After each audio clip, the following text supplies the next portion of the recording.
It's time for Avon Varsity Football on Audio Sports Online. Tonight's broadcast is brought to you by McDonald's, Reynolds Body Shop, McNamara Florist, and Red Cobra Wrestling.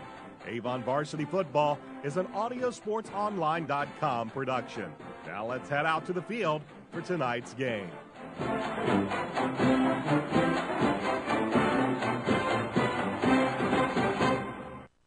The Avon Orioles lost 2 games all season, finishing the season with a regular season record of 7-2.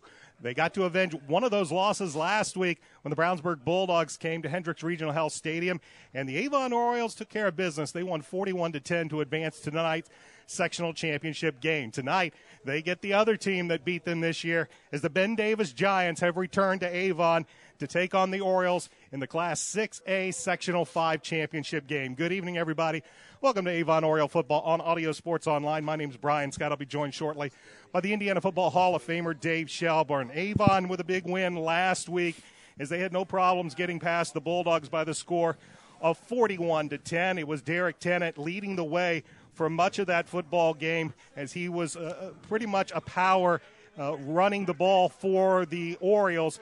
And in the end, it pretty much wore down the Brownsburg offense, as Derek Tennant ended up rushing for well over 200 yards. He had a couple of touchdowns in last week's contest. And as it has been so much all season long, they really relied on the big senior running back to do most of the damage for them on the offensive side. The defense also was very, very good last week in holding the Bulldogs to only 10 points, and really only 3 of it mattered early in the first half, as the Orioles were well on their way to knocking off the Bulldogs last week. This week, they'll get the 4th-ranked team in the state of Indiana, the Ben Davis Giants. Of course, Avon played the Giants earlier this year, and it was Ben Davis coming away with a 57-27 victory. We'll talk more about that game and the game that is to come right after this. This is Avon Oriole Football on Audio Sports Online. Stop in any Brownsburg or Avon McDonald's and try one of their two $2 tasty specials, the jalapeno burger or the triple cheeseburger. McDonald's is a proud supporter of Avon and Brownsburg athletics and is proud to host the McDonald's Hendricks County Sports Show, taped Wednesday nights on location and aired Friday nights before football on 1610 AM XRB and XRBradio.com. McDonald's has 2 locations in Brownsburg and Avon. In Brownsburg, they are located at the corner of Main and Odell next to Marsh and just off Green Street next to I-74. In Avon, you can find them at the corner of 267 and 36 next to Kroger or on Rockville Road next to Meyer. Stop in either Brownsburg or Avon McDonald's for their $2 tasty specials, the jalapeno burger or the triple cheeseburger today.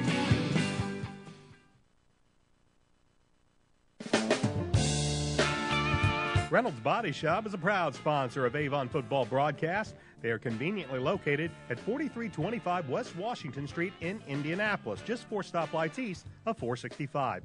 Their phone is 317-243-2372, and they are open Monday through Friday from 7:30 a.m. to 5 p.m. Reynolds has been family-owned and operated for 30 years, specializing in collision repair. Reynolds Body Shop is also an insurance work specialist. Learn more about them on the web at www.reynoldsbodyshop.com.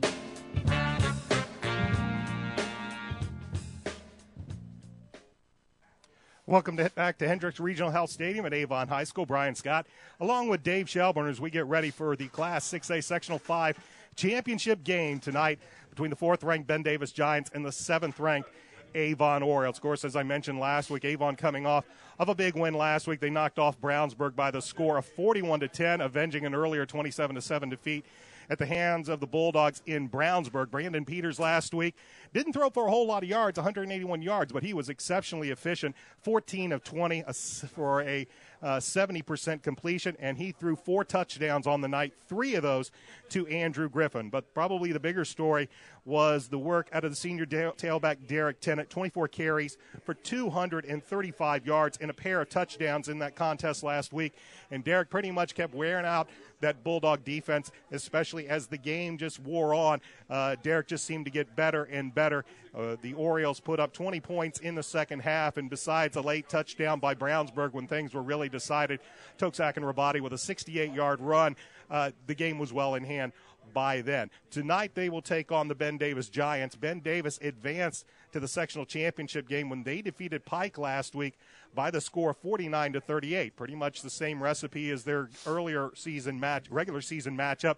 A game that was back and forth for about 3 quarters, but then it was really the Giants getting out ahead in the fourth quarter, putting up 15 points in the fourth quarter and putting that game away. And their story last week, we've heard about the great senior quarterback Kyle Kastner and his trove of offensive weapons as wide receivers. It was really their running back Dorian Tate that was the story last week. He rushed for 259 yards, 3 touchdowns, and on 43 carries. They gave the ball to Tate, and he pretty much was a good majority of their offense last week. If we go back to the game back here week 2 between the the Orioles and the Giants, we would see that it pretty much followed a very similar story as Kastner. He had a great night. So did Brandon Peters that night. Both of them threw for over 300 yards, but it was the Ben Davis running attack that was the difference in that game 2 weeks ago, or in week 2. I bring in the Indiana Football Hall of Famer Dave Shelburne. These two teams, they've seen each other. They've had a good look at each other. This, we would probably say this is not the same Avon Oriole team, however, that the Giants saw in week 2. Well, I think there are some differences. I mean, these are 2 outstanding football programs, and, obviously Ben Davis has got tradition way back, and Mike Kirshner's one of my buds in life. I hired Mike when I was at Warren Central, and they do a great job. But these 2 teams are a little bit different. At that time, Ben Davis was ranked first in the state, and I think actually ranked in the top 20 nationally. And they've certainly had an outstanding program, but they have had a couple of losses since that first game. And Avon, as we discussed last week, since getting beat in that game, they've been on a great roll. And they've won a number of games here, and as we've commented over the last few weeks, they have just improved tremendously each week, and I thought they played their best game of the season last week. So I think Avon is, playing at their best game of the year, playing their best football of the season. I think Ben Davis obviously is playing very, very well, but they have had a couple of bumps. They have defensively, I think, given up a few more points than what they anticipated. So, they're playing with confidence, but I think they're also playing with maybe a few more doubts than what they might have had, when they played in that second week of the season. We'll take a look at this series. Over the last, these 2 teams have met 5 times here in the last about 20 or so years. Avon is 1-4 against the Giants. Their only win, you have to go back to 2009 in the sectional opener, and the gentleman to my right was the head coach of the Avon Orioles. Avon won that game 28-24. Of course, many of you will remember last year's sectional opener at Ben Davis, in which Avon was close in that game for about a half, but it was really Ben Davis about midway through the third quarter pouring it on and eventually winning that game 35-14. We take a back look at August 29th when these 2 teams met and the Orioles lost 57-27. Ben Davis led 33-12 at the half, and really, even though the Orioles were able to do some good things against Ben Davis, it was always the Giants coming right back and getting a quick touchdown, a quick score. Kyle Kastner that night was 21-37 for 316 yards and 4 touchdowns. Dorian Tate had 19 carries for 177 yards and 3 touchdowns. And one of the impressive things about Kastner that night, all 4 of his touchdowns were to 4 different wide receivers. They were led by Brennan Gillis' 5 catches for 117 yards and a touchdown. And Gillis was very formidable that night, and at 6'6", he was a tough matchup for the Orioles defenders. And, of course, the Giant star linebacker Asmaur Bilal, 9 tackles on the night, and many of us will remember that hit he laid out on Brandon Peters. Brandon had to stay down on the ground for a little bit. It was to end a drive, but Brandon, the tough kid he is, he was right back in on the next drive. And of course, that big, stout Ben Davis defense, they sacked Peters 4 times that night. Brandon pretty much did though have a fairly decent night. He was 19 of 34, 320 yards. He did have a touchdown in that game. It was an 80-yard bomb to Gabe Laxton's, and of course he did throw 1 interception. It was about the time that the Orioles' offensive, their running attack, suffered a little bit of a setback. Derek Tennant got a little dinged up in that game. Darian Love came in. He ran it 8 times for 75 yards. He did score a couple of touchdowns. Andrew Griffin had 5 catches for 83 yards, and Matt Moore had one of his best nights, 6 catches for 78 yards. But the big story in Week 2 was how the Oriole defense matched up with these Ben Davis Giant wide receivers. And, Coach, they're all 6'2". They're all very athletic. And when you have that type of size, Kastner was able to just let the ball up there and let his wide receivers go get the ball. Well, I think there are a lot of similarities. I mean, both teams have great balance on offense and lots of skills and lots of balance. They both have outstanding quarterbacks and running backs. Ben Davis has a lot of skills in their 4 wide receivers. And, I mentioned earlier, I think, in the season, the one thing that I'm a little bit surprised at, but, Ben Davis is certainly doing well. I mean, in the old days with Coach Dellahan, they were considered to be a power football team, and, now I'd say they're a little bit more of a finesse team. They're always in 4 wides. It's either 2x2 or 3x1. They play without a tight end. They have some skilled kids, and they like to get them out in space and make you cover them, and that just opens up things for Kastner, who is an outstanding quarterback. He's got great poise and great control and great understanding of their offense. And, their running back, as we mentioned, I mean, he's just a stud. On the other end of things with Avon, I've mentioned over the last couple of weeks how impressed I've been with the offensive line and how I think they're the biggest change in the Avon offense, or they're controlling the line of scrimmage, and they've played very, very well as the season's gone on. I think Andrew Griffin's as good a wide receiver as you're going to see anywhere. Derek Tennant's an outstanding running back, but I think Darian Love is a nice compliment. Matt Moore is a quality tight end, and, Brandon Peters, I think, is, he's about as good as he gets. So offensively, you've got lots of skills, lots of excitement, lots of balance in both offenses, and quite honestly, even though they line up a little differently, the defensive style is pretty much the same. They're both very aggressive. They like to blitz. They like to get in man coverage. They're going to get after you and try to make things happen, but at the same time, occasionally both defenses have a tendency to give up a big play, and I think it's going to be interesting tonight to see what the matchups look like, because if both teams come out and try to play man-to-man like they both like to do, the matchups out here are going to be a little bit different than what they've been with some of the other opponents, at least that Avon has had. So it should be an exciting game, a wide-open game. It's a cliche to say it, but I think turnovers obviously always play a big part in the game, and I think big plays. I think the defense – they're going to score points. It's just a matter of making them work for points and making them grind for points rather than giving up those, 60-yard runs or 80-yard passes. And I think the team that's able to do that the best is probably going to come out on top tonight. You mentioned turnovers. Of course, Avon in that Week 2 matchup had 2 turnovers in that contest, while the Giants, they were turnover-free that night. Let's take a look at a little bit of the particulars coming into tonight's game. Ben Davis comes in averaging a little over about 190 yards per game on the ground. And, of course, with Kyle Kastner, 283 yards through the air, while the Orioles are averaging 202 yards on the ground per game and 171 yards through the air. If you had taken a look at those stats for Avon about midway, you'd almost see those two flip, rushing and passing. But it's really been the shoulder pads of senior running back Derek Tennant that the Orioles have turned to over these last 4 or 5 games, and he has been a big part of the Orioles' success down the stretch. Taking a look at these two teams, Ben Davis comes in averaging a little over 42 points per game, but they've also been giving up about 24 points per game. It has been proven that you can score upon the Giants this year, and when you take a look at some of their losses to Warren Central and Carmel, you can see that they gave up some points in both of those contests. Avon comes in scoring 30 points per game, and they give up just a little more than 19 points per game. So we should have a good battle here tonight.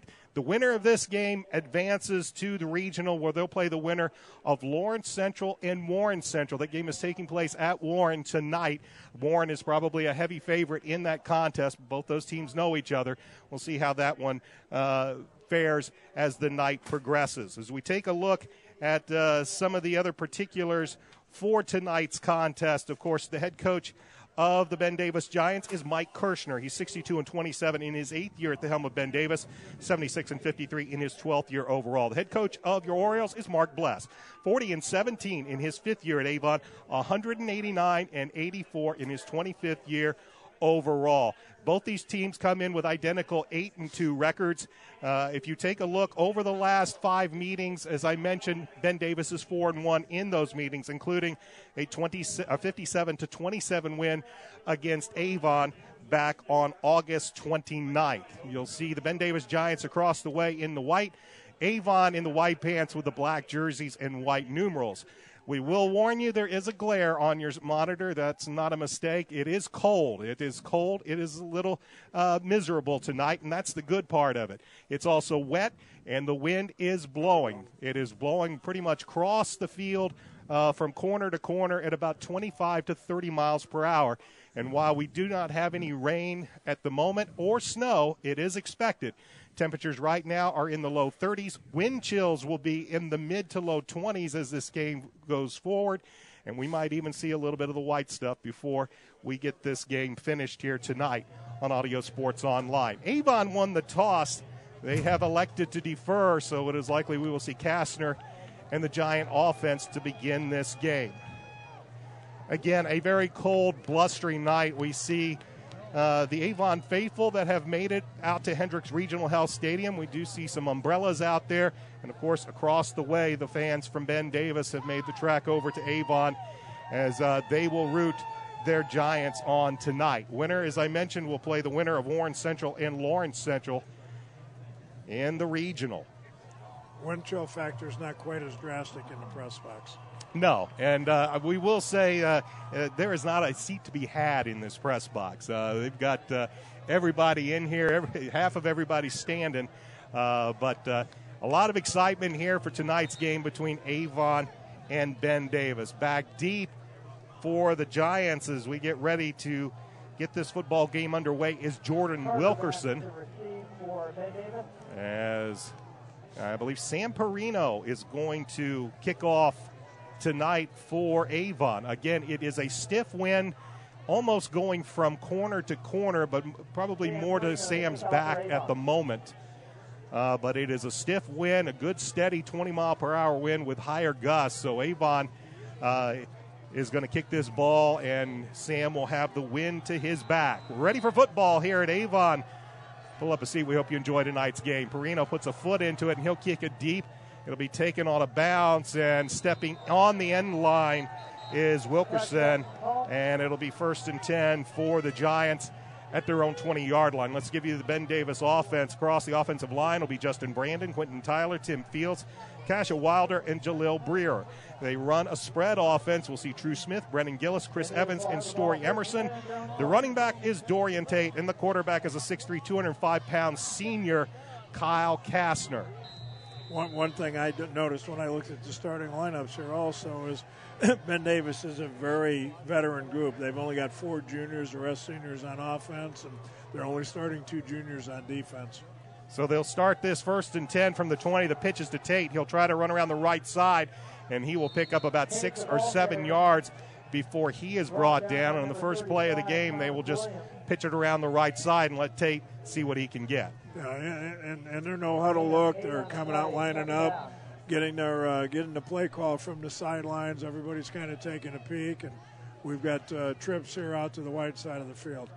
So 2nd down and 2 for the Giants. They'll bring a man in motion. That's Chris Evans, and the give is to Tate, and he will push forward, and he will get the 1st down beyond the 30-yard line, close to the 32, a pickup of about 4 yards. Let's give you the Avon Oriole defense. Across the defensive front, Joe Belden, Rashawn Brent, and A.J. Elcock.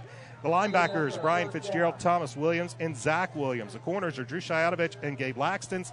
3 safeties, Nick Handlin, Braden Luce, and Matt Thompson. 1st and 10 for the Giants as the give is to the near side, Chris Evans, and he is brought down. Brian Fitzgerald, as they brought Evans in motion, Gerald read it, and he brings them down for a loss of about 4. They tried to block him with the slot. He beat the slot. If they'd gotten the block, they would have had the corner. He made a great play defeating the block and coming up and making the open field tackle. Making a loss of 5. 2nd and 15. Here's the pitch to Tate, looking for some room around the right side. Gets by Joe Belden, And Dorian Tate is going to take it up beyond the 40, up to near the 43-yard line, picked up of about 16 or 17. Joe Belden looked like he might have had a shot, but Tate was able to get around Joe in the backfield and take it up the field for about a 17-yard gain. Yeah, it's a little quick toss. They've run it twice. They must have seen something in the scouting report and liked that play. Here's Tate right up the middle, eludes one tackle, eludes another, and a strong run by Dorian Tate as he'll pick up almost 10 yards. He'll be close to the first down marker as the Giants take it into Oriole territory.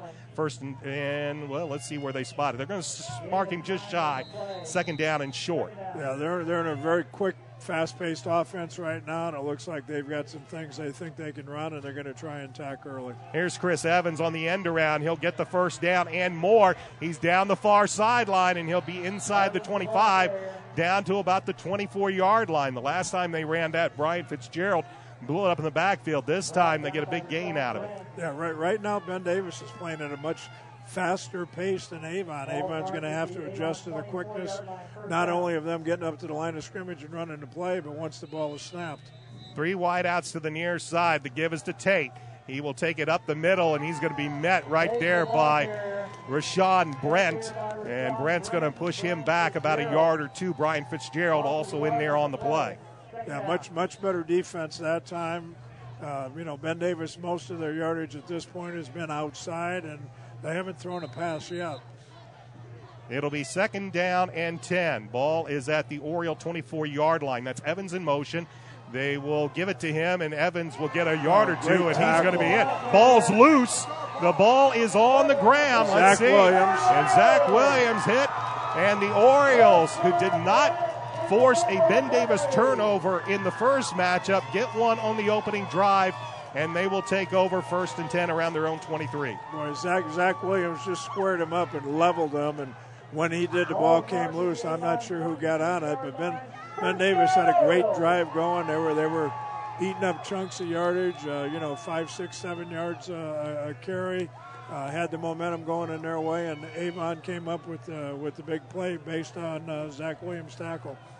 So Dorian Tate gives it up, and now Brandon Peters and the offense are on the field for the Orioles. They'll line up with 3 rides to the near side, and Peters will keep it himself, and he'll go around the left side, and Brandon will slide down at about the 35. And, Coach, that was a play we saw the first play last week against Brownsburg. Well, that's a good play call. Scott Williams is a defense coordinator at Ben Davis, and Scott was with me here forever. And Scott is a pressured defensive kind of guy and likes to get after you and likes to play a lot of man coverage. And what you do in man coverage is you man up all the receivers, but there's usually not a man left for the quarterback. So I think, in the scouting during the week, I think they must have noticed that, and that's a good play to start things off. It's going to make them think twice about how they defend Avon. 13-yard gain by Brandon Peters will set up first and 10 at the Oriole 35. Brandon back to pass. He lays one up, going down the sideline, incomplete. Penalty flag on the play. He was looking for Nick Handlin, I believe, on that far side. No, it was Andrew Griffin. Andrew Griffin was the intended receiver. I think he was matched up with Chaz Stringer down that far side, and the penalty flag comes in. And first pass play of the night for Avon, a penalty flag is on the play, and this one looks like it's going to go against the Giants. Well, again, very tight man-to-man coverage. I think Ben Davis is trying to make a statement that they think their athletes are better than the Avon athletes, and they're getting up there and getting in their face. And unfortunately for Ben Davis, the DB turned his head totally to the quarterback and really had no idea where the ball was, and pretty clear interference call. Put the ball on the 50-yard line. First and 10, Orioles. Trips wide to the right. Peters will hand it off to Tennant, and Tennant slipped, trying to make the cut near side. He was brought down by the Giants. Notre Dame bound Asmar Bilal. Let's quickly give you the Oriole offense. Across the offensive line, Nick Shoemaker, Zach Ryan, Brady Nyland, Ryan Dickinson, and Ross Carter. The tight end is Matt Moore. The wideouts are Andrew Griffin and Cole Wrightley. Zach Batustik will be the fullback when they are in the eye. Derek Tennant is the tailback, and the quarterback is the 6'5", 195-pound junior Brandon Peters. Second down, a loss of 2. Derek trying to make that cut to the out, slipped on the ground. It is a wet field, and he slipped down, and Bilal made sure he went nowhere. Back to pass as Peters. Pressures comes, and he's going to lay it out, and incomplete. Coming to the near side, he had Braden loose one-on-one, but Braden couldn't haul it in, and they'll bring up third and long. Yeah, well, Ben Davis is clearly clearly in man-to-man. I mean, they're right up in the face of Andrew Griffin and the wide receivers that played before. They blitzed the middle linebacker, and I think they're just making a philosophy statement here that they're going to get after Avon. They don't think that the Avon receivers can hurt them man-to-man. They're sitting with one free safety, and they're coming after Avon big here.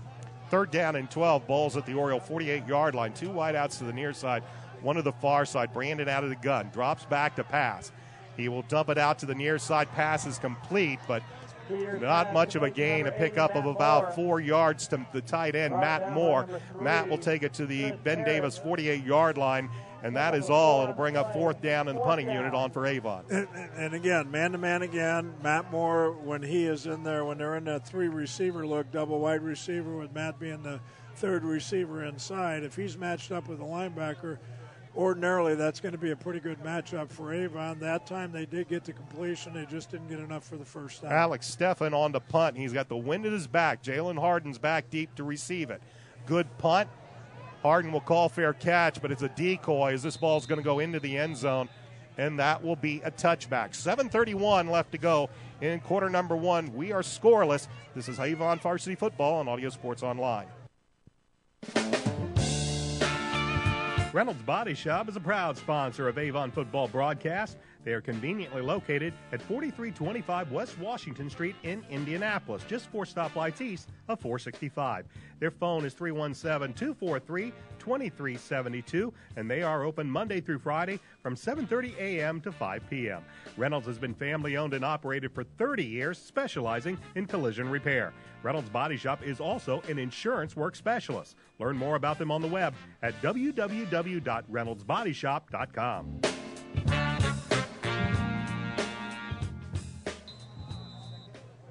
First play of scrimmage for the Giants to give to Dorian Tate, and A.J. Elcock and Joe Belden were right there to bring him down for no gain. And this play will not get underway as penalty flags come flying, and a 5-yard penalty is going to be assessed on a legal procedure call against the Giants. 7:07 left to go, opening quarter, no score. Each team has had the ball. Ben Davis had a nice drive, stopped on a fumble by Dorian Tate, and the Orioles got it to about the 50-yard line before their drive stalled out, and they were forced to punt the ball away. Well, these kind of things help the Avon defense. Field position right now, they have the advantage with the wind, and now Ben Davis is back with 2nd and long. Here's Tate, though. He gets to the near side. He cuts it to the sideline, and he will finally just run out of bounds at about the 45-yard line. Dorian Tate with a gain of about 40 yards or 30 yards on the play. They'll spot the ball at the 46-yard line. It'll be 1st and 10 for the Giants. I mentioned in pregame, I think this is a big key for both defenses is you got to make them earn it. Ben Davis hasn't thrown a pass yet, and if they continue to run, they won't. Tate will take the ball, and he's going to be stacked up right at the point of attack as a few black-clad Oriole defenders, Rashawn Brent among others, stop Tate for a gain of only about a yard, and Avon's been able to stop him on a yard here, a yard there, but Dorian Tate's also been able to run off about 15, 20-yard chunks as well.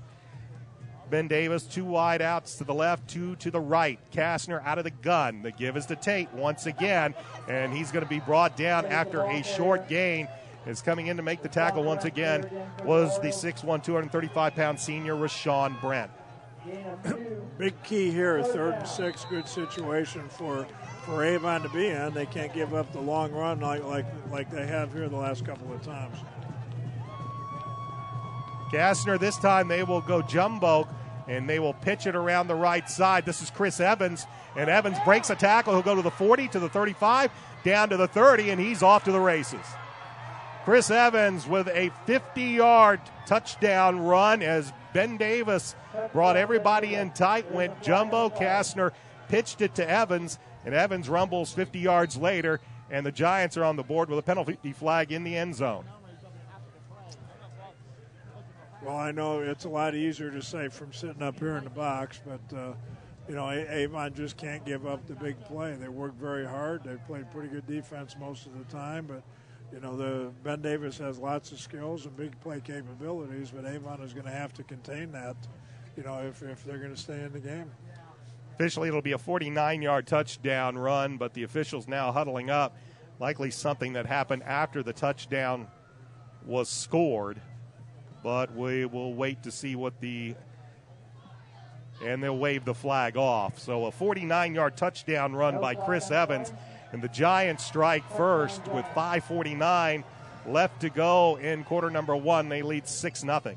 And the unnerving part right now, if you're Coach Bless or Coach Bombi at Avon, is they've got an outstanding quarterback in Kastner, and they have yet to throw a pass. So everything they've done, they've kind of moved the ball as they wish, and everything right now has been on the ground. So Avon's going to have to come up with an answer for that. They're going to have to do something to disrupt things. They're going to have to contain those long runs. I think we have a delay as they are giving the Ben Davis a sideline warning as they get ready for the point after. And Kastner in the offense is going to say they're going to go for 2 on a cold, wet, rainy night. The wind is in the Giants' face. They'll bring a man in motion, and this one will be blown dead as they tried to bring True Smith in motion from the far side, but an illegal procedure penalty will back the Giants up 5. And we'll see if this would be marked back 5 yards, and we'll see if they elect to keep the offense on the field, and no signs by Coach Kirshner that they're going to do anything else other than try for 2. Yeah, but they're in an unbalanced formation here, so it looks like they've got a little wrinkle here. They think they can take advantage of something. Everybody to the right. They'll bring Smith in motion once again, and this time flags fly again. So whatever this formation is or whatever they're trying, except it looks like this time they're going to mark the 5. It was illegal procedure against Ben Davis the previous play. This time it's offsides against Avon, and the Orioles will give the 5 yards back. And so for the third time, we are going to try this 2-point conversion. Previous 2 times, Ben Davis has been in the exact same formation. They brought True Smith from the near side in motion. Both times the play has been called dead. This time they're using the same formation that they got Chris Evans the ball in the touchdown run. But this time they'll give it to Dorian Tate. Tate will fight his way, and he'll finally be stopped as Tate tried to get a motion. Gabe Laxton's in there to make the hit, and the 2-point conversion is no good. But Chris Evans from 49 yards out puts the Giants on the board with 5:49 left to go. First quarter, Ben Davis 6, Avon nothing. Back with a kickoff in a moment. This is Oriole football on ASO.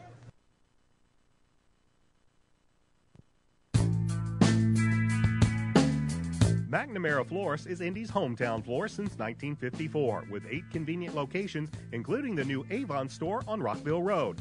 McNamara Florist is famous for our floral designs for all occasions that help our clients express their emotions through flowers. Visit McNamara Florist for outstanding personal service and to select from the renowned home decor merchandising, including stunning Christmas classics. McNamara Florist is located at 9655 East Highway 36 in Avon, and you can give them a call at 579-79.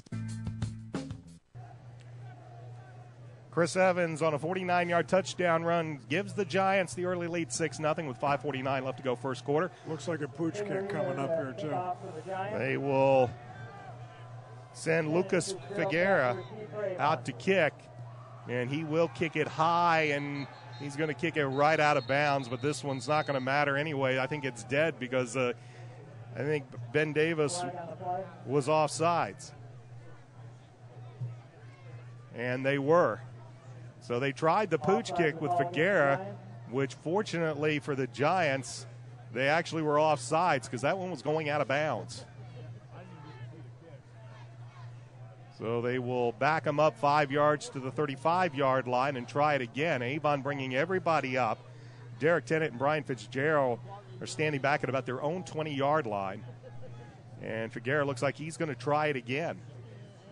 The wind is in his face, and he's going to try to angle it to the far side. A high kick, and it will go out of bounds over on the far side, so a penalty will be assessed.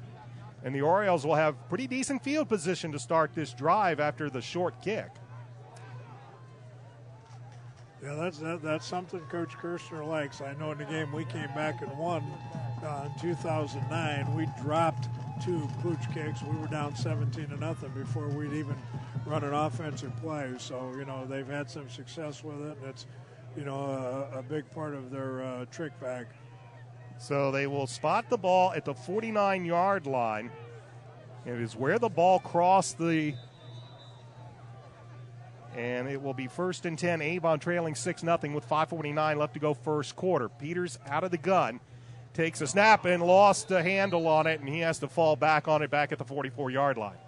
Yeah, they're definitely, and they've been it, and I mentioned it. They're definitely a man-to-man, one free safety. They're very confident and content that their guys can cover the Avon people man for man, and it's not going to be too long here, especially since Avon's got the wind at their back. I wouldn't be surprised to see them try to get Andrew Gifford on a post cut or a corner cut and see if they can take advantage of this matchup. Griffin will be in the slot to the near side, joined by Cole Rightly. Peters out of the gun. Derek Tennant, here comes the blitz. Peters back to pass, fires it downfield, looking for Griffin, and Andrew tried to turn to the outside. They're defending the play for the Giants with Jalen Harden, but the pass is overthrown, incomplete, and that'll bring up 3rd down and long. Yeah, well, they can see it in the box as well. They tried to do exactly what I said. They see the man-to-man coverage. They tried to take Andrew Griffin on a corner route and probably did have him open, but because Ben Davis has been bringing 5 or 6 every time, Brandon's been under a little pressure and got forced to throw that ball a little bit sooner than he wanted to, and he was a little bit off target. Rightly and loose to the far side with Braden working the slot. Andrew Griffin to the near side. Matt Moore, the tight end, goes in motion. Brandon back on this 3rd and 15. Fires it to the near side. It is picked up by Derek Tennant. Tennant will take it across the 50 to about the 48-yard line.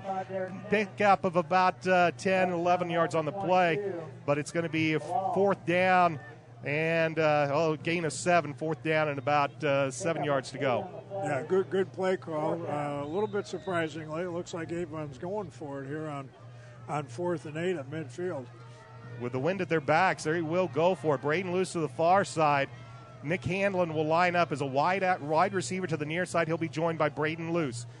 The snap is to Peter, and he's going to pooch kick it, and nobody back, and he's going to see if one of his gunners can get down, and it's going to go into the end zone. So a good try there as he tried to punch it down, but the ball goes end over end, takes a Ben Davis bounce, and the Avon, Nick Hanlon was down there trying to see if he could down it inside the 5, but unfortunately for the Orioles, it takes a bounce into the end zone, and Ben Davis will have the ball 1st and 10 at their own 20-yard line, up 6-0. But great thought, great little wrinkle. Brandon is a great athlete. I'm sure they've had him working on that, and it could have ended up being a great weapon for him. And the worst that happened is they kicked it in the end zone. They still have to go 80 yards, for a score.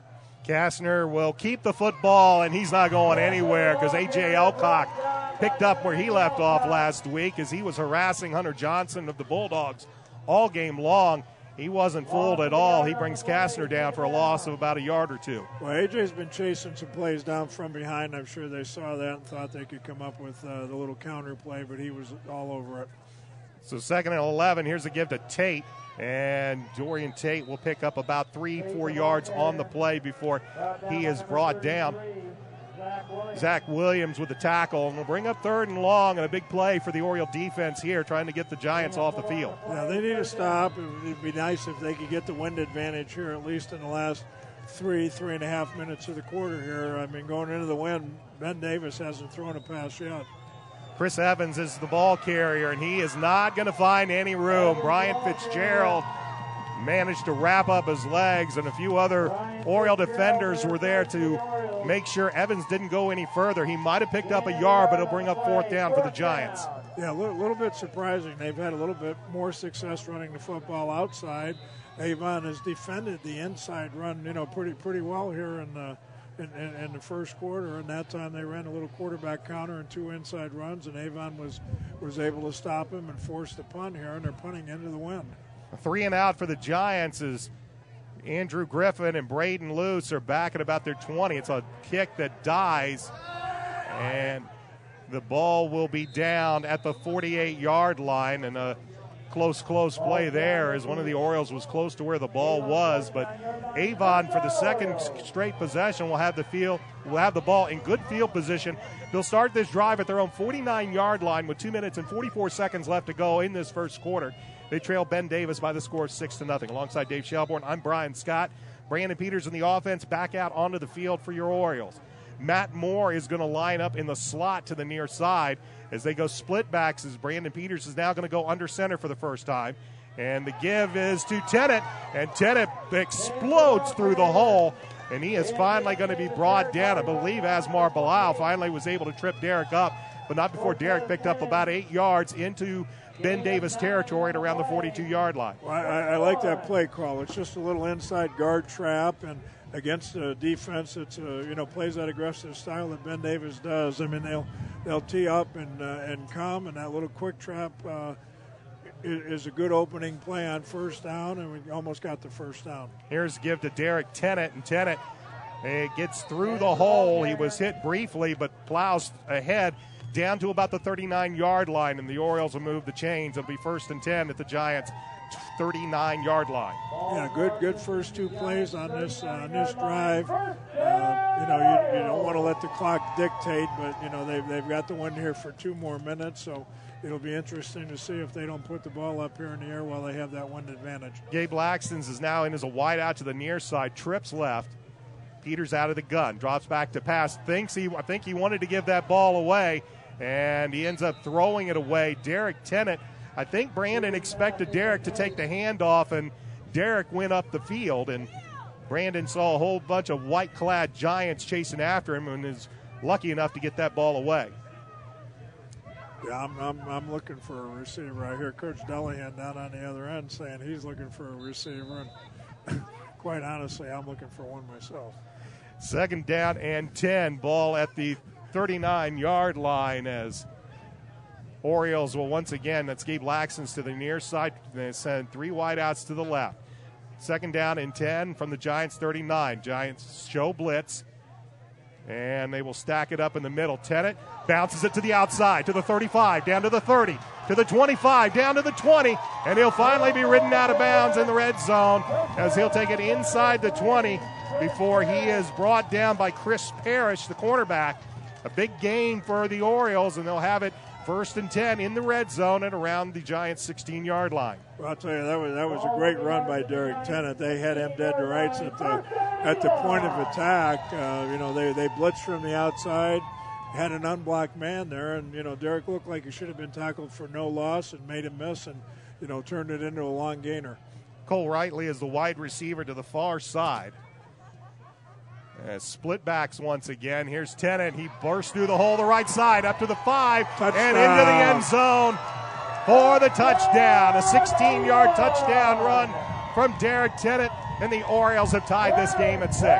Again, I like the play call. Anytime you're playing against an aggressive style of defense, a trap is a great play call. And Ben Davis' defensive linemen, they're very aggressive. They're drilled just to attack and come as hard as you can. And a trap play when you're bringing a lineman from the backside to block that aggressive lineman is a terrific play call. Alex Steffen is on for the point after. This could give the Orioles the lead. Shaljanovic gets it down. The kick is up. And with 1:31 left to go in the first quarter, the Orioles take the lead. They lead Ben Davis 7-6. Back with a kickoff in a moment. This is Oriole football on ASO. Avon has a rich wrestling tradition, and now Red Cobra Wrestling is proud to be a part of it. Opening last November, Red Cobra Wrestling offers training sessions run by nationally known coach Chad Red. Red Cobra Wrestling is located at 9233 East Highway 36 in Avon, across the street from Walmart and behind Sidelines in the Red Brick Building. Red Cobra Wrestling offers sessions for all ages, including 3rd grade and under and 4th grade and up. Learn more about prices, class schedules, and information at RedCobraWrestlingAcademy.com.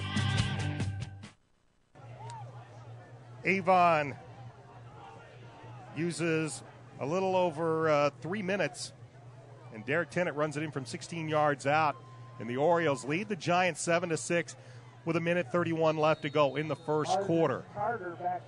Right now, the Decision by Ben Davis to go for 2 on their touchdown rather than try to kick a point after, even though it is into a stiff wind. Means the Giants are trailing by a point here. Sam Perino will kick this ball away back deep. Jordan Wilkerson, and Perino gets a kick. That'll be fielded, or it'll bounce, and it'll take a bounce and go into the end zone. And the Giants will start this drive 1st and 10 from their own 20.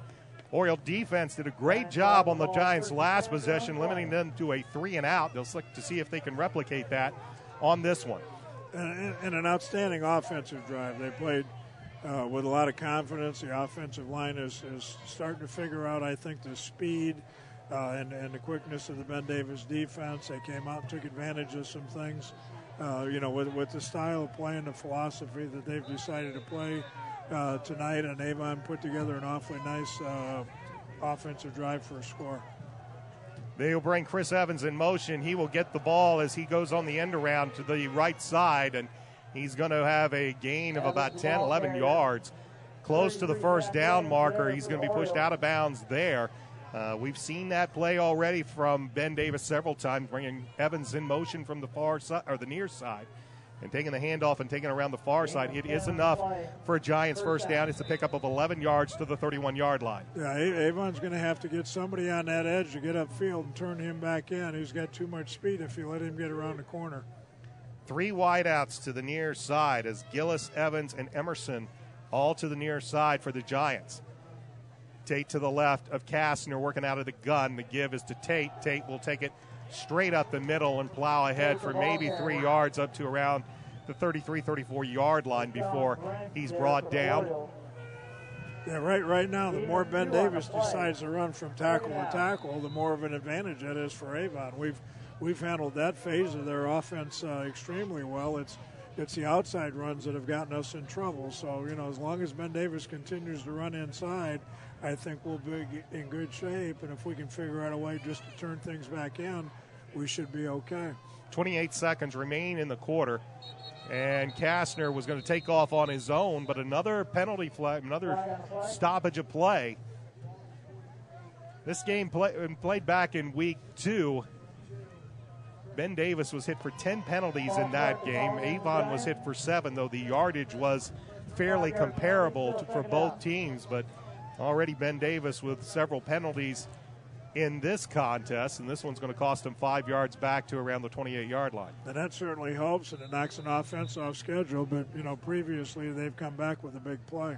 Tate will take the ball. He'll cut it up the middle. He's going to be tripped up. Joe Belden, I believe, got in there, or maybe also getting in there was Zach Williams. And play is the clock is stopped. Avon's going to call a timeout. Timeout, Avon. And force Ben Davis. A very, very smart move, I would say, by Mark Bless. It's 3rd and 10. He's got a stiff wind. The Giants will have a stiff wind in their face, and Coach Bless is going to make them on this big 3rd down and 10 play with the wind in their face. Well, they haven't thrown a pass yet, though, so I don't know that they're going to be throwing a pass now. And if they run a running play, they're still going to be punting with the wind. So, I'm not exactly sure, what we're looking at right here. And unless I'm wrong or I've missed, I don't think Ben Davis has thrown one pass yet. No, they have not, or they have run the ball pretty much exclusively this contest. And they will have a 3rd down and 10, and we'll see what Coach Mike Kirshner in that offense does with 12 seconds remaining in this quarter. Avon with a 7-6 lead. Alongside Dave Shelbourne, I'm Brian Scott. Class 6A Sectional 5 championship game, right to move on to the regional to face the winner of Lawrence Central and Warren Central, taking place at Warren Central tonight. So 3rd down and 10. Ball is at the Giants' 31-yard line. They will send 3 wide receivers to the near side. True Smith, Brennan Gillis, Chris Evans, and Story Emerson. They're in their unbalanced look again, so look for jet sweep probably coming toward the Avon bench. Here comes Evans again in motion to the near side. Play action, though, and Kastner keeps it himself, and the Oriole defense comes through with a big play. Matt Thompson stayed at home, didn't get faked out by the motion, and made the big play here, and they're going to be forced to punt. Well, and Coach Bless is going to call his second timeout and force the Giants to kick into the wind. So hoping to get good field position. He called a timeout to force the 3rd and long into the wind, and now with 7.2 seconds and a 4th and 13 coming up, Coach Bless uses his second timeout of the half, and it will be Ben Davis kicking into the wind. A stiff wind in their face, blowing, I would say, about 20 miles per hour. It'll be interesting to see if we get after this punt, too. You know, I mean, it's tough to set up a return with the wind because you can't count on where the ball is going to get caught, and it's tough to set up a return. So my guess is you're going to see Avon be pretty aggressive here and try to get after it. If not block the punt, at least put enough pressure on the punter to see if they can force him not to hit it well. Braden Luce and Andrew Griffin back on the punt. Luce is going to come up about 8 yards ahead of Andrew. Now Andrew steps up. Chris Flores will kick the ball from about his own 15-yard line. And it's a high snap. It is Kastner that actually is going to punt this ball. It's going to take a Ben Davis roll, and it will be down at about the 40-yard line as the playing clock will expire on the first quarter. We've played 12 minutes of football. Avon leads Ben Davis 7-6. Back with second quarter action in a moment. This is high school football on Audio Sports Online. Stop in any Brownsburg or Avon McDonald's and try one of their two $2 tasty specials, the jalapeno burger or the triple cheeseburger. McDonald's is a proud supporter of Avon and Brownsburg athletics and is proud to host the McDonald's Hendricks County Sports Show, taped Wednesday nights on location and aired Friday nights before football on 1610 AM XRB and XRBradio.com. McDonald's has 2 locations in Brownsburg and Avon. In Brownsburg, they are located at the corner of Main and Odell next to Marsh and just off Green Street next to I-74. In Avon, you can find them at the corner of 267 and 36 next to Kroger or on Rockville Road next to Meyer. Stop in either Brownsburg or Avon McDonald's for their $2 tasty specials, the jalapeno burger or the triple cheeseburger today. First play of the second quarter, Derek Tennant takes it up to about the 42-yard line as we switch ends of the field. The Orioles will now be working with a wind in their face, but they have a 7-6 lead over the Ben Davis Giants. Alongside Dave Shelbourne, I'm Brian Scott. Gabe Laxtons will go to the far side of the field. Matt Moore and Andrew Griffin to the near side, and Matt is actually to the near side with Andrew in the slot. The I backfield, Batustek and Tennant. As Peters gives to Derek. Derek looks for some room around the right side, maybe gets a yard, if that, up to about the 43-yard line. It'll bring up 3rd down and 7 for the Orioles. Just underway, second quarter. Avon got a 16-yard touchdown run from Derek Teeters and Derek Tennant and the extra point. That gives them the 1-point advantage. Gabe Laxtons to the far side, Andrew Griffin to the near side. With the wind in their face, they will go to the I look, as Brandon Peters is going to bend under his center. Play action pass. Tennant, it's given up to Laxtons, and actually both players acted like defenders there. Gabe Laxtons and I believe Jalen Harden both making sure that that ball hit the turf as we saw the effects of the wind. Just hold that ball up in the air and it falls to the turf. It'll be 4th down. Yeah, that was part of it. It was a play action pass, trying to buy a little bit more time for Brandon Peters to set up. I mean, it's a home run play. It's either they're going to get 7 with Gabe Laxtons going deep or they're going to throw it away. And unfortunately, Brandon got pressured enough that he ended up throwing off his back foot into the wind. Alex Steffen to punt this ball away from about his 29-yard line. Jalen Harden back deep. The wind gets a hold of this one, and it bounces, and skying for it like a basketball player going for a rebound was Brian Fitzgerald, and he brought it down because it was going to take a Ben Davis bounce, and Fitzgerald's able to down it at the Giant 46-yard line. Well, they'll have it 1st and 10, trailing 7-6 with 10:34 left to go in the first half. Yeah, it'll be interesting now. You know, we watched Ben Davis with one of the better quarterbacks in the state not throw a pass in the whole first quarter. And, you know, now they have the wind at their backs. They're behind a little bit. It will, you know, we'll see what they do. Let's see if they change the philosophy and see if they open it up here a little bit and start throwing the football as well. Story Emerson on the near side. True Smith, Brennan Gillis, and Chris Evans to the far side, but the gives to Dorian Tate. He looks for some room around the left side. He was pursued by Brian Fitzgerald, and Drew Shayatovich was able to run him out of bounds for, at the best, maybe a gain of a yard. It'll be second down at about 9. Yeah, Avon has got to get a defender upfield, though. You know, you can't always stop him from getting outside, but you've got to slow it down and make him bounce a little bit to give your defenders a chance to chase that down. Second down and 9 for the Giants as Orioles are going to be called for, well, let's see. Yeah, they're going to call Joe Belden here on the near side. He's saying he was drawn by the Ben Davis right tackle, but official doesn't see it that way, and it'll be a free 5 yards for the Giants. That'll put the ball into Oriole territory at the 48-yard line. Yeah, those are the kind of things you just can't afford to do, especially in a game that's going to be as competitive as this one is. 2 wideouts each side of the formation. Now they'll bring Evans in motion. They'll play action. Here's Kastner across the field. Pass is complete. Taking it into the 10. The penalty flag is on the field, and let's see. They're going to call it a touchdown. It's going to be a pass interference call, so they're going to take the touchdown here. The Avon defender came up and hit the receiver a little early. In fact, he hit him so early that he got away from the bump and got open and caught the ball and basically walked into the end zone. That's Rashawn Bond. It is how old? It's a 48-yard, and it will. Rashawn Bond from Kyle Kastner, his first pass of the night is a 48-yard touchdown pass, and the Giants have retaken the lead. They lead 12-7 pending the point after. Yeah, didn't take much time to change their philosophy here. A little play action pass, but once they got the advantage of the wind, they also wanted to use the skills of their outstanding quarterback. And here it's his first pass, and it's a 48-yarder. And again, Avon defensively has done awfully well, but they've got 2 50-yard plays that have just broken their backs at this point. Well, after missing the first point after, now officials are going to go over and talk to Coach Mike Kirshner over on the Ben Davis side. Ben Davis, on their earlier touchdown, went for 2. That failed.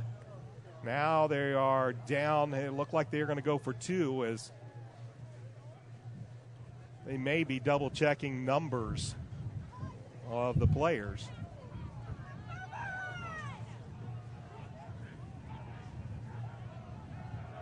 And looks like they're going with their power group right now. They had in 4 wideouts. It looks like they're going with that jumbo backfield. So after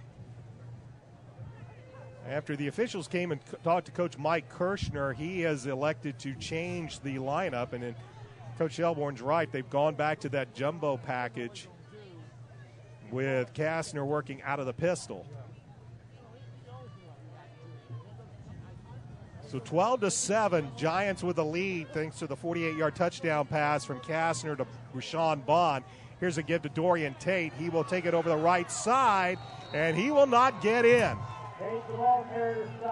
So I believe Brian Fitzgerald and maybe a few others in there to make the stop, but the Ben Davis Giants retake the lead on the 48-yard pass. And with 10:18 left to go first half, Ben Davis leads Avon 12-7. This is Oriole football on ASO. Reynolds Body Shop is a proud sponsor of Avon football broadcast. They are conveniently located at 4325 West Washington Street in Indianapolis, just 4 stoplights east of 465. Their phone is 317-243-2372, and they are open Monday through Friday from 7:30 a.m. to 5 p.m. Reynolds has been family-owned and operated for 30 years, specializing in collision repair. Reynolds Body Shop is also an insurance work specialist. Learn more about them on the web at www.reynoldsbodyshop.com.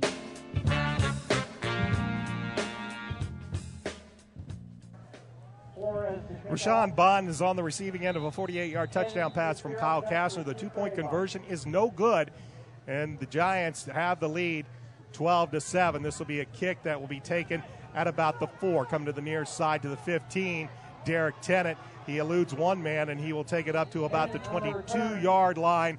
And the Orioles will have it 1st and 10 and trailing for the second time tonight by 5, 12-7 with 10-12 left to go first half. Brian Scott, Dave Shelbourne with you tonight. Cold, dreary, windy, all those other nasty words that you like to hear about on a late fall evening here at Hendricks Regional Health Stadium. We've seen some umbrellas out at times. We've seen the drizzle, maybe even mixed in with a little snowfall.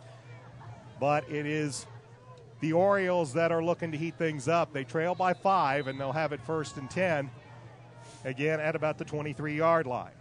Yeah, since they've been in this quarter into the wind, they've been in I formation, which normally speaking is their running formation. 10 at the ball carrier. He'll pick up maybe a yard before he's bent backwards. It'll be second down in about 9. So we saw the first quarter with Ben Davis going into the wind. They didn't throw a pass the entire quarter. Now Avon into the wind. They tried one pass. That ball was kept up into the air as Brandon Peters was trying to hit Gabe Laxton's. It fell incomplete. Now trips wide to the right as Peters on the quarterback draw finds some room, and he's going to be upended after a pickup of about 3 or 4 yards. Penalty flag comes in late, and that had a little bit of arc to it. And I see a Ben Davis player down. He was the one that upended Brandon Peters. Is that Bilal? Penalty flag came flying in after the play. Yeah, I haven't seen a signal yet, though, for what it is. And there is a giant shaking up. We'll take a timeout. 9:31 left to go first half. Ben Davis leads Avon 12-7. This is Oriole Football on Audio Sports Online.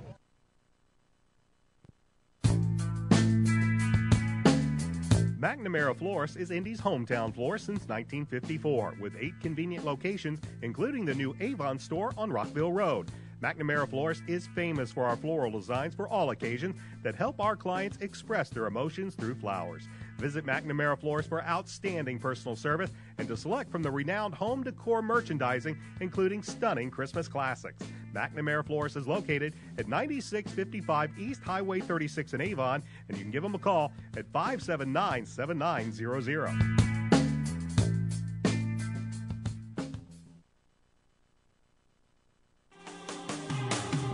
Avon has a rich wrestling tradition, and now Red Cobra Wrestling is proud to be a part of it. Opening last November, Red Cobra Wrestling offers training sessions run by nationally known coach Chad Red. Red Cobra Wrestling is located at 9233 East Highway 36 in Avon, across the street from Walmart and behind sidelines in the Red Brick Building. Red Cobra Wrestling offers sessions for all ages, including 3rd grade and under and 4th grade and up. Learn more about prices, class schedules, and information at RedCobraWrestlingAcademy.com. Asmar Bilal was the player injured for Ben Davis, the second time he and Brandon Peters meet. Bilal won the first matchup in week 2. Peters this time forces Bilal out of the game, as this is a give to Tennant, and he will find very little room. The penalty was against Avon for an illegal block in the back, and that was a killer as it pushed the ball back inside the 20. That pickup will take it to about the 21-yard line and will bring up 3rd and long. Yeah, not only is it going to make it a lot tougher to pick up a first down, but as we've witnessed here the entire first half, it's going to make it more difficult should they have to punt. Ben Davis is going to end up with excellent field position, and they're already up by 5. Some confusion on the far side. Now Gabe Laxton's will work the slot on this 3rd down and 12. Brandon back to pass. Looks, fires, looks to the right side. Pass is complete. Andrew Griffin on the far side, and Griffin is going to have the first down out beyond the 40. It's a pickup of about 20 yards, and it'll be 1st and 10 Avon. Well, big time throw. I mean, that, throwing it out that far across the field is difficult and ideal conditions.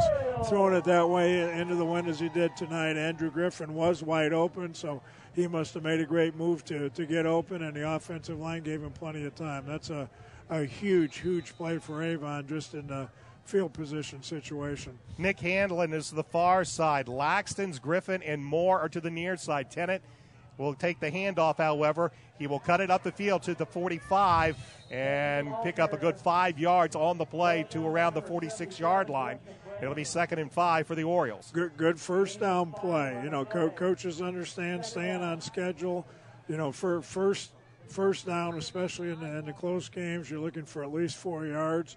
You come up with 5 yards, 2nd and 5. Your play calling, you can be a little bit more creative than you can if it's 2nd and 8 or 2nd and 9. 8:04 left to go first half. Ben David leads Avon 12-7. 2nd and 5 for the Orioles. 3 wide receivers to the near side. The give is to Derek Tennant. He bounces it to the near side. Tennant turns the corner, dives forward, runs right over Chris Evans of Ben Davis, and picks up a couple of extra yards to give the Orioles a first down at the Giants' 47-yard line. Well, Derek's got some toughness. I mean, he's got that little strut in his walk. He's got that second gear. He's one of those ideal one-back types of backs because he can hit that quick trap, he can get outside, and he can run the ball with a little power when necessary, and he just showed it on that play. This time 3 wide receivers are over to the far side of the formation. 1st and 10. Giants show blitz, and Tennant will pick up maybe a yard as he submarines under the line to get to about the 45-yard line. It'll be 2nd down and 9 for Avon. If they continue with what they're doing, we've got to go deep. I know we're going into the wind, but we need to run some little crossing route or some kind of little, heaven forbid I say the word pick route, but they're in man-to-man, and they're right up in our face right now. We're going to have to take advantage of that as soon as we can.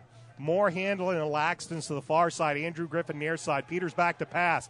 The crossing route, as it's been all season long, wide open as Andrew Griffin takes it down to about the 31-yard line. Well, we're certainly on the same page. Coach Moore, as a former quarterback, he understands what he's seeing out there.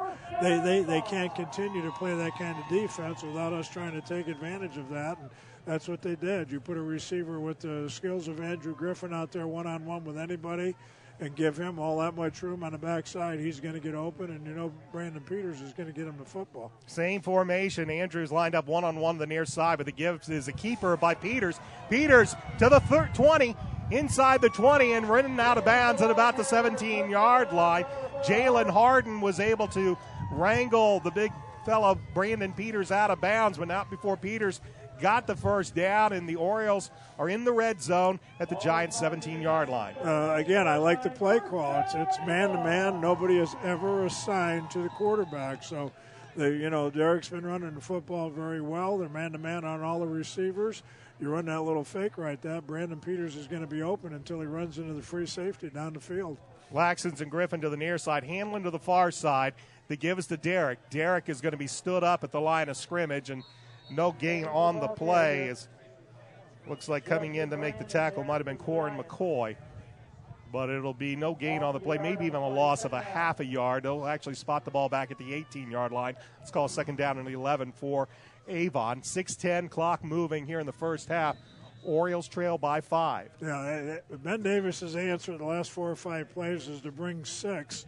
And if you run the ball inside, it's going to make them look good. But, again, we're going to have to throw the football, get outside here if they continue with that type of defense. Cole Rightly and Braden Luce on the far side. Pressure comes. Brandon rolls out, fires it. He was looking over on the far side. He had Andrew Griffin running underneath, and I believe that was Cole Rightly at about the 5-yard line. The ball falls between both of them. It'll be 3rd and long. Well, it's that guessing game, that chess match again. Ben Davis continues to bring 6, and they're trying to pressure the quarterback, and that time they won the chess battle because they did put more pressure on Brandon than he can handle. But one-on-one, we've got some people open, so if we can fix that protection a little bit and allow him to find that open receiver, somebody's going to be open. Laxton and Rightly to the far side, Griffin near side on this 3rd and long, but they give it to Tennant.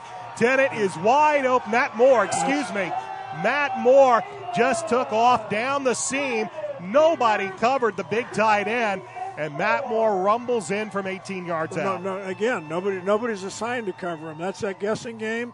I mentioned Ben Davis won the play before. That time Avon won the guessing game big time. Great call by Eric Moore, Coach Bless, whoever sent that in. You can't continue to bring that many people and still defend against the wide receivers. And Matt Moore's too good an athlete to leave him alone in the open field like that. Alex Steffen is going to attempt the point after, and he'll get the ball up high, but He made it.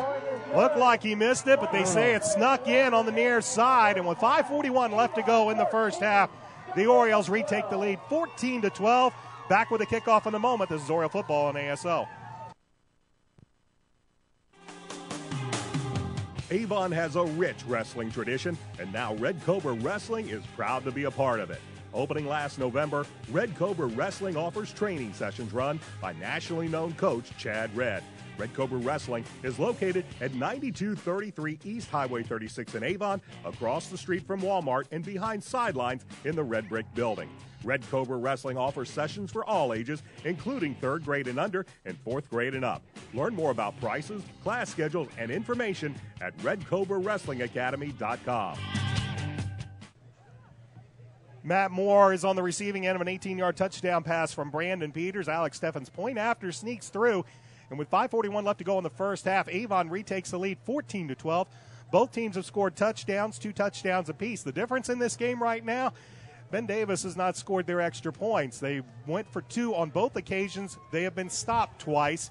Meanwhile, Avon's Alex Steffen has been able to kick it through the uprights, and there gives the Orioles a 2-point lead. And now I believe Sam Perino will kick this ball off into the wind. Back deep, Jordan Wilkerson and Jalen Harden. As it's actually Alex Steffen will kick it. He will squib it down. It'll be taken by an up man and just fallen on at the 29-yard line. So all in all, not a bad kick there by Alex Steffen, as the Giants will have it 1st and 10 on their 29-yard line, but they trail the Orioles by the score of 14-12 with 5:40 left to go first half. Alongside Dave Shelbourne, I'm Brian Scott. Orioles with a very impressive drive. It started at their own 23-yard line. They end up knocking off a little over 4.5 minutes off the clock, and Matt Moore's on the receiving end of a Brandon Peters touchdown as the Orioles retake the lead. Now, Kastner and the Giants offense back out onto the field. Orioles show blitz. They back out of it to give it to Dorian Tate. This time, Tate's going to be brought down. Good pressure by Avon as they make the penetration. Coming in to make the initial hit was Matt Thompson, and he had several of his buddies there to help bring Dorian Tate down for a loss of 2. It'll be 2nd and 12 for the Giants. 4 wide outs, 2 to each side of the formation. Tate to the right of Kastner.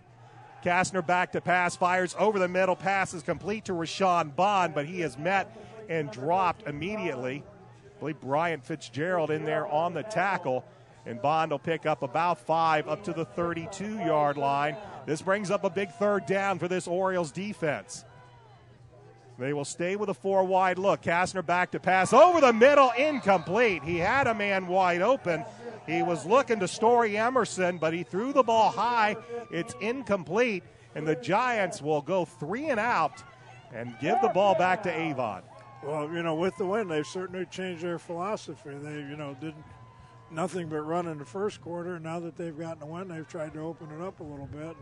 And, at least so far, I think that's to Avon's advantage. They ran the football pretty successfully in the first half, and, again, they do have an outstanding quarterback, but that wind, whether it's at your back or you're thrown into it, it does make the passing game a little bit different than, if you're playing on a night without it.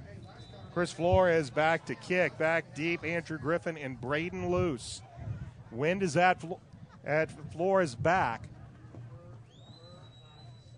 And it's actually Kyle Kastner that gets this one away. It'll take a bounce at the 25, and it'll take one heck of a Ben Davis bounce and go out of bounds at about the 2-yard line. Yeah, I think the referee indicated that Nick Hanlon actually got a little piece of the ball. When he did come in, but boy, what a great kick! And not only did he get a nice bounce on our artificial turf, but the ball's out of bounds there on the 2 or 3 yard line, which is really going to put us at a disadvantage. I don't know if you had a baseball, if you could have rolled it down that far sideline as well as he placed that one. We watch footballs take all sorts of funny bounces. That one rolled straight and true right down the sideline, and it goes out at the 2-yard line. But the Orioles do have the ball up by 2. Yeah, they got to dig in here. We've got to pound it here a little bit and come up with a 1st down or 2 and get ourselves, away from the goalposts. And Peters will keep it. He'll come to the near side. He'll go by the 10. He'll lose a tackle to the 15, to the 20, to the 25, and finally pushed out of bounds beyond the 30-yard line. Jalen Harden finally pushed Brandon Peters out. But for about the third time tonight, the Orioles burn the Giants with Brandon Peters keeping it, this time out of the shadow of their own end zone and out past the 30-yard line. Well, again, in the style of defense that Ben Davis plays, nobody is assigned to the quarterback. And, and again, after watching Avon play most of the year, this has not been a big play. So this is a nice little wrinkle that Avon has come up with tonight, and they've had a lot of success with it. 3 wideouts to the far side. Now they bring somebody over to cover up Nick Handlin, but the give is to Derek Tennant. Tennant's going to pick up 3 or 4 yards before he's stacked up at around the 34-yard line. It's going to be a pickup of a couple, say just shy of the 30 or the 35. It'll be 2nd and 7. That's a good play caller for nothing else to keep the Ben Davis defense honest. At this point they have really, they're filling the gaps. They're bringing 6 the majority of the time. They're trying to get after Brandon Peters a little bit when he's throwing the football, and they're trying to take away the outside run. I don't think they really fear the outside run as much as the inside run. 2nd and 7. 3 wideouts to the far side. Peters out of the gun. The give is to Tennant. Tennant around the near side, and he's not going to find a whole lot of help. Asmar Bilal back into the contest for the Giants, but the stop was made for Ben Davis by Justin Brandon. It's going to be a gain of only about a yard or so for Derek, and it'll bring up 3rd down at about 6. Yeah, tough to run in there. Ben Davis right now has got, to use the football terminology, they've got 7 in the box, and we've got 5 blockers. So it is tough to run in there when they have us outnumbered. More Laxton's and Griffin to the far side, with Laxton's working the slot on this 3rd down and 6. Clock moves, 3:10. Peters back to pass. Plenty of time. Flows it downfield. Looking for Gabe Laxton's in and out of Gabe's hands. The ball floated a little bit, but it'll fall incomplete. And now the Orioles will be forced to punt with 3 minutes and 5 seconds left to go in the first half. Ben Davis with all 3 of their timeouts.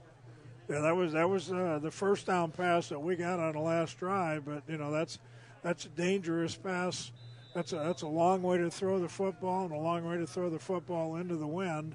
Brandon Peters obviously has a terrific arm, but that's still a difficult throw on a night like tonight. Alex Steffen will stand back about his 22. Jalen Harden's up to his 36. Steffen gets this one in. It's a wobbler that's going to take a bounce. It'll go backwards, and it'll be down by Nick Handlin at around the Giant 43-yard line, and the Giants will have the ball 1st and 10, trailing 14-12 with 2 minutes and 58 seconds left to go first half. Yeah, under those conditions, really not a bad kick. He kept the ball down about as good as he could, but as soon as the ball hit the ground, that's about all you're going to get. So getting the yardage that they get, at least putting Ben Davis on the other side of the 50-yard line here with under 3 minutes to go. Hopefully Avon can do the job here and shut him down. They'll bring Chris Evans in motion.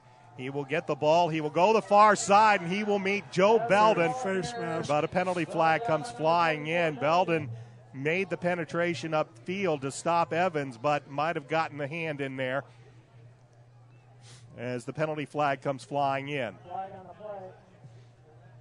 Officials will discuss this about the 37-yard line,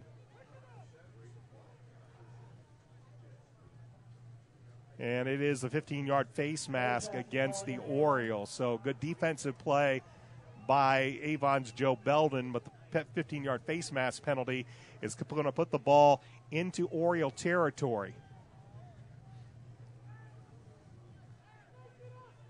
So the 15-yard face mask penalty is going to take the ball all the way down to about the 41-yard line. 42-yard line is where they will finally spot it. And a good defensive play has turned into a 15-yard penalty, and the Giants now in Oriole territory with the clock moving with 2:50 left to go first half. Avon leads 14-12. Again, Evans in motion. The give is to Tate. Tate bursts through a hole out to the 30, to the 25, to the 20, and he's finally going to be pushed out of bounds on the far sideline. I believe Braden Luce was able to push him out of bounds, but Tate with an explosive move through the hole and then turned on the jets to move to the far sideline and takes it all the way down inside the 20 to around the 17-yard line. Yeah, nice little counter play. They bring the slot in motion, give the jet sweep look. They fake the ball to him and then run a little inside counter-type play that time was a great gain for Ben Davis. That is Evans in motion again, but this is Tate with the ball, and he will dive forward inside the 15, down to about the 13-yard line before Zach Williams, among others, was there to bring him down. It'll bring up second down in about 6. Yeah, and now because of field position, the clock isn't such a disadvantage for Ben Davis. They're in position now. 2 minutes and 20 seconds to go and a half isn't a killer when you're inside the 15-yard line. Here's a give coming around the near side. That is, I believe, True Smith. Smith will fight for yardage and plow ahead and be stopped down at around the 4-yard line. And they gave Tate a blow and brought in True Smith to run the ball on the end around, and he will take it down to the 4-yard line. Well, it'll be first and goal for the Giants with the clock moving as we approach the 2-minute mark left to go in the first half. Evans is the ball carrier, but Kastner will keep it. And Evans, I was going to say, was the tailback. Kastner looked like it might have been a bit of an option, but he elected to keep it and turn it right up the middle.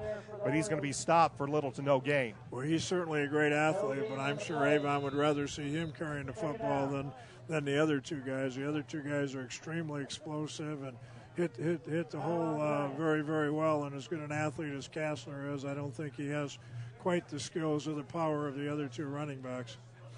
Ben Davis will call a timeout with 1:39 left to go first half. Avon leads by 2. Back in a moment. This is high school football on ASO. Reynolds Body Shop is a proud sponsor of Avon football broadcast. They are conveniently located at 4325 West Washington Street in Indianapolis, just 4 stoplights east of 465. Their phone is 317-243-2372, and they are open Monday through Friday from 7:30 a.m. to 5 p.m. Reynolds has been family-owned and operated for 30 years, specializing in collision repair. Reynolds Body Shop is also an insurance work specialist. Learn more about them on the web at www.reynoldsbodyshop.com.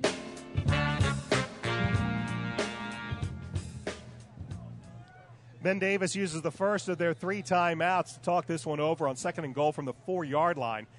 They'll have 2 wide receivers to the far side of the formation. They'll bring a man in motion, and coming around the far side is True Smith, and Smith is going to run it in from 4 yards out. It's the same formation that they have used Chris Evans on all night. This time they put Drew Smith over on the near side, bring him in motion. He gets the handoff, and he rumbles in from 4 yards out as the Giants retake the lead 18-14. So True Smith from 4 yards out. And as it has been all night long, it looks like Ben Davis will go for 2.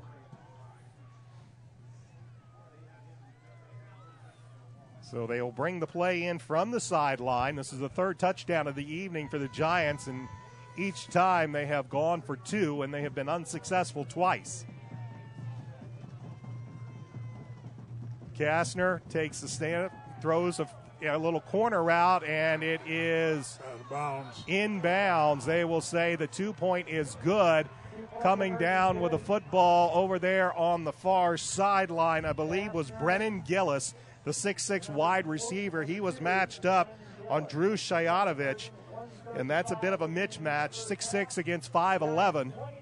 And Gillis hauls it in for the 2-point conversion, and with 1:35 left to go in the first half, the Ben Davis Giants lead the Avon Orioles by the score of 20-14. That is something that we haven't seen the Giants been able to take a lot of advantage of tonight. They took a big advantage of it in the first game between these two using Gillis' size. But so far tonight, that's the first time we've really seen them target their big 6'6 wide receiver. And they get the 2 points out of that to make it a 6-point lead for the Giants. So they will kick this ball away as Chris Flores is on to kick back deep. Derek Tennant and Brian Fitzgerald for the Avon Orioles. And the ball is kicked.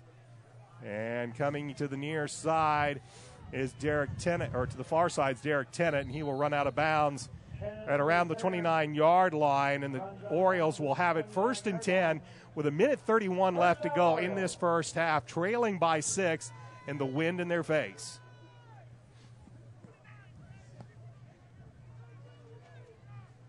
So Brandon Peters and the offense back out onto the field. And we'll see what they'll do in this final minute 31. Ben Davis still with 2 timeouts remaining. The Orioles with 1. Trips to the near side, 3 wide receivers. But Peters will hand it off to Derek Tennant, and Tennant will plow ahead beyond the 35, close to the 36, 37-yard line. It'll be a pickup of about 7 yards and should bring up about 2nd and 3 for the Orioles. Yeah, not that they'll be content being down 20-14, but I don't see Avon doing anything too out of the ordinary here. They're still into the win. They still got over 40 yards to go. They're down to a minute, and it's tough to throw the deep ball, into the win. So I'm guessing they're going to sit on the football here and make some corrections at halftime. The give is to Derek Tennant. He will run into his own man and be stopped at about the 39. That'll be very close to a first down. Let's see where they put this football down, and they will move the chain. So it's a first down for the Orioles, and they'll wind the clock with 46 seconds remaining in the first half. Yeah, and again, this is one of those, if they got one of those little trick play, double reverses, something like that, you might see one shot at the end zone. But, other than that, I think they'll just try to fix things and come out and win it in the second half. 3 wide receivers once again to the near side. Tennant with Brandon, and the give is to Derek, and Derek will plow ahead up to about the 41-yard line before he is brought down, and we are going to have a timeout called by Ben Davis as Dallas Pitts made the tackle. It's a gain up to the 41-yard line. It'll bring up 2nd down in about 8 with 21.4 seconds remaining. Head coach Mike Kirshner uses the second of his allotted 3 timeouts, both teams with 1 timeout remaining, but 21.4 seconds on the clock. 2nd down and 8. And the Giants have a 20-14 lead in this Class 6A Sectional 5 championship game. Winner of this game will play the winner of Lawrence Central and Warren Central. It is a cold, windy, wet, miserable night, but the winner of this game will go home, or in the Orioles' case, it'll be right here, feeling pretty good, as they will break out of the timeout, and the Orioles will have the ball at their own 41-yard line. Braden Luce in now for Avon. He will join Andrew Griffin to the far side of the field. Cole Rightley is all alone on the near side, matched up one-on-one with Chris Parrish. Tight end is Matt Moore. He is to the left of the formation on this 2nd and 8. The give is to Derek Tennant. Looks around near side, eludes one man, now reverses his field, and he will turn it up and dive forward, and he'll run about 10, 11 yards and pick up maybe a yard on the play, and it'll force Ben Davis to call their 3rd and final timeout with 11.2 seconds remaining, but it'll be 3rd down, so you can use the timeout, Coach, but in the end, it's the game clock's going to wind down. Yeah, more than likely that's the case. They're hoping for possibly a penalty, a missed snap, something like that. But or on a cold night, a fumble. And sure, they were one timeout short. I think they would have liked an opportunity here to possibly get after a punt or hope for a bad snap or a punt block, but it looks like that's not going to occur. So we can expect, and probably the wisest thing here is for Brandon just to take a knee, but they look like they're going to line him up and maybe take a shot downfield. Let's see what Coach Bless and the Orioles like to do on 3rd and 8. 11.2 seconds remain. Ball in the Oriole 41-yard line. They'll bring Matt Moore in motion to the near side. And now we've got motion, as not everybody on the same page there as far as the snap count, as Zach Ryan pulled. And it's going to cost the Orioles 5. So that'll back the Orioles back to their 36-yard line. That'll make it 3rd down and 13. With the clock remaining at 11.2 seconds remaining in this first half. Ben Davis leads Avon 20-14. Both teams have traded touchdowns in this contest. Giants on the board first. Avon took the lead, and it's just kind of gone back and forth here in this first half. 3rd down and 13 for the Orioles. As Moore again comes in motion to the near side, but the give is to Derek Tennant. He'll look for some room around the right side. He'll cut it up the field, and they will stop the clock. Shouldn't. And Clock should be running unless there's a flag. And there is a flag. And we have. There's no reason for the clock. So they are saying to put. They're measuring for a first down. Well, he's about 10 yards shy. He is about 10 yards shy of a first down, so. Well, we're a little bit baffled.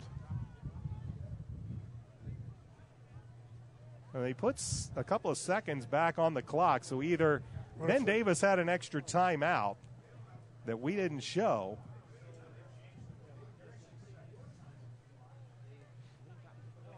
So Ben Davis, either the scoreboard was incorrect.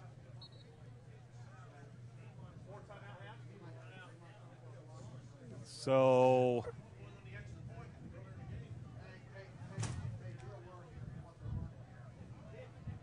it's not sure what is happening here. We had shown that Ben Davis was out of timeouts. And the only question might be is during that play on the two-point conversion that didn't get called wasn't called a timeout. Meanwhile, Stefan will get this ball away.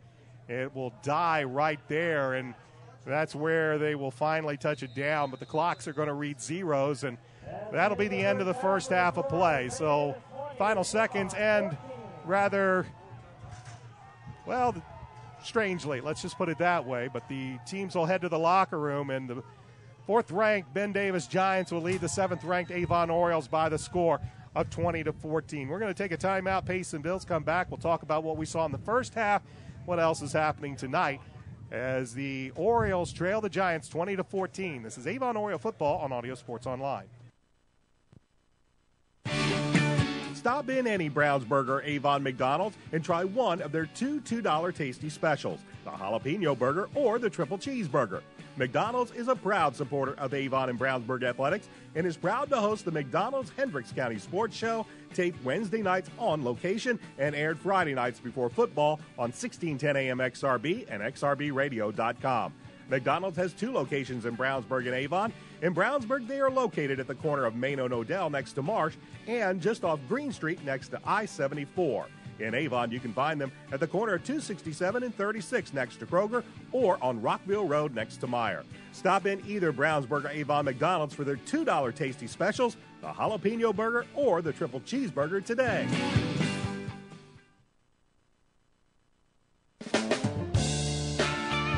Reynolds Body Shop is a proud sponsor of Avon football broadcast. They are conveniently located at 4325 West Washington Street in Indianapolis, just 4 stoplights east of 465.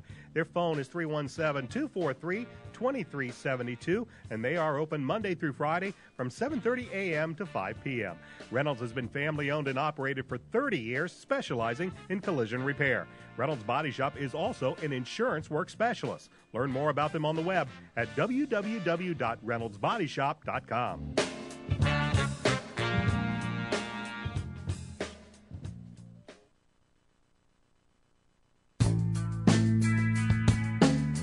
McNamara Florist is Indy's hometown florist since 1954, with 8 convenient locations, including the new Avon store on Rockville Road. McNamara Florist is famous for our floral designs for all occasions that help our clients express their emotions through flowers. Visit McNamara Florist for outstanding personal service and to select from the renowned home decor merchandising, including stunning Christmas classics. McNamara Florist is located at 9655 East Highway 36 in Avon, and you can give them a call at 579-7900.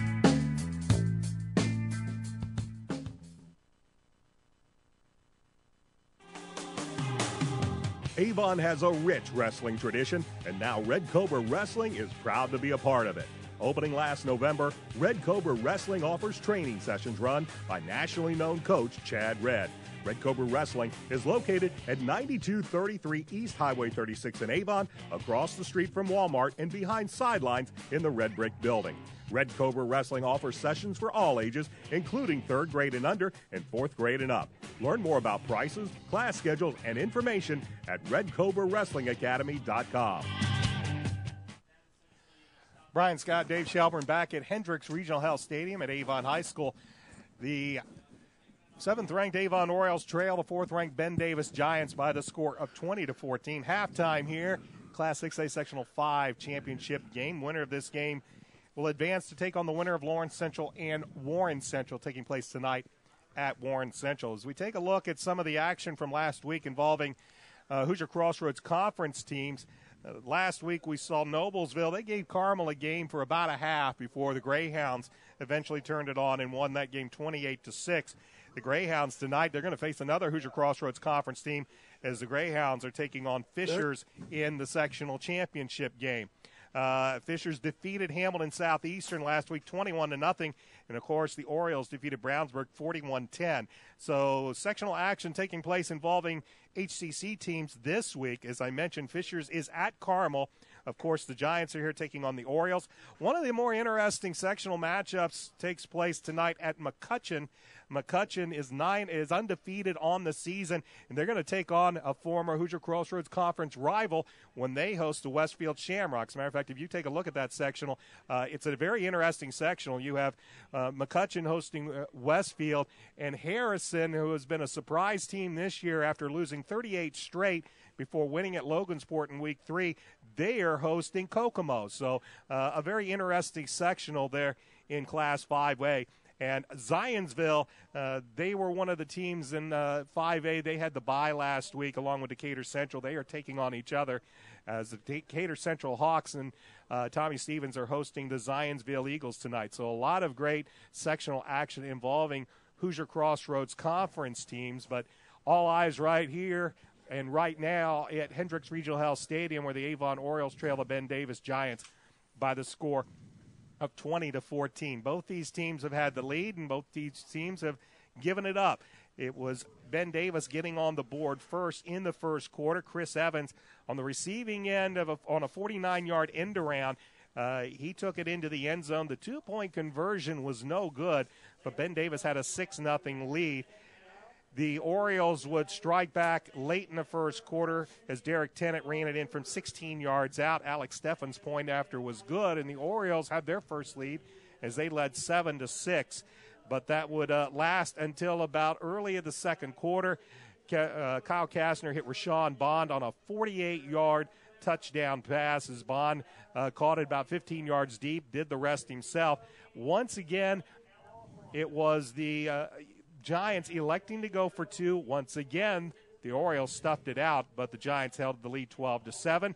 The Orioles impressively came right back on the following drive into the win. They marched down the field, a series that took 77 yards, and they took a little over 4.5 minutes off the clock. Matt Moore was on the receiving end of an 18-yard touchdown pass from Brandon Peters. Alex Steffen's point after was good, and the Orioles led 14-12.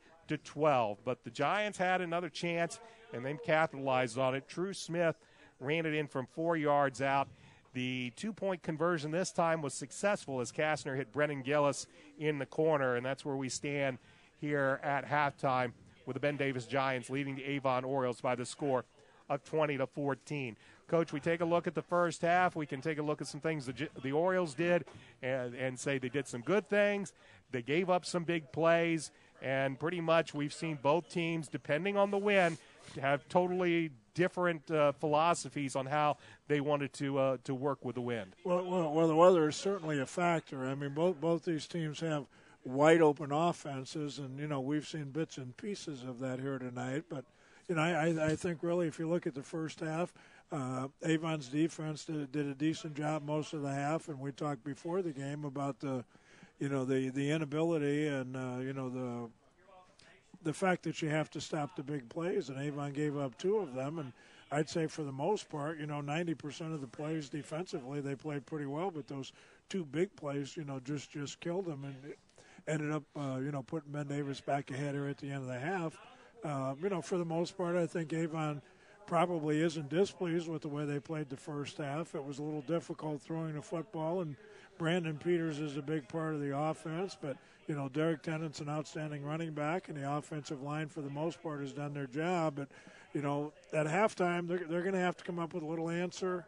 Ben Davis has declared that they're going to bring 5 and 6 every time and play a lot of man coverage. And yes, they are mixing it in with a little bit of zone coverage, but their philosophy is they want to put pressure on Brandon Peters and force him to throw the ball off the back foot, which he's been forced to do on occasion. I think it's been a nice little wrinkle for Avon to come out and run Brandon Peters. He certainly has the ability, and it's something that he could do an awful lot more of, but he's such a big part of the offense that even though he is an outstanding athlete at 6'5", 200, and has some very nice feet tonight, they took advantage of the defensive philosophy that Ben Davis decided to come out here with, and they knew he could run free in the open field, and basically he has. And the tackles that have been made on him have been, chase down tackles either by the free safety or defensive players getting into pursuit. The extra point situation, could end up, being something that Ben Davis will suffer from if the game continues to be close. They came up with the big two-pointer here at the end, and we're a long, long way away, but, looked like it had to be near the sideline over there, but it was certainly a good catch. But I'd say overall it was a very entertaining first half by two really outstanding football teams, and it's easy to see why these are two teams that are ranked in the top 10. And I think, over the years, Ben Davis certainly has lots of state championships, but I think Avon football has, been a top 10 football team in, whatever class they've been at, back to Jim Kaiser and through the years. And, the program continues to be one of the top 6A programs in the state. So I think the second half is going to be entertaining. Again, probably come down to a couple of, big plays, and, whoever's able to hit that home run on a running play or a pass play or a key turnover is probably going to end up being the winner here tonight. When we take a look at both of these offenses here tonight, it's been primarily the running game. Brandon Peters has probably had a little more success passing. Kyle Kastner, he's missed on a couple of plays, but it's been the big plays. When we take a look at he had the nice the touchdown pass to Rashawn Bond, but that was really just a 15-yard pass that Bond did the rest of it himself. The Orioles have gotten some nice running from Derek Tennant. As you said, Brandon Peters, and one of the things that has been really the key for Ben Davis tonight has been being successful on that jet sweep. The one time it looked like Avon really snuffed it out. Unfortunately, they had a 15-yard face mask penalty called against them, though that one was pretty well defended. When you go and you make some adjustments and you start looking, they've had the Giants have had a nice night from Dorian Tate. He has run the ball very effectively. He's been, I think, for the most part, stuffed 3 or 4 yards here and there, but he's broken off a couple of big ones as well.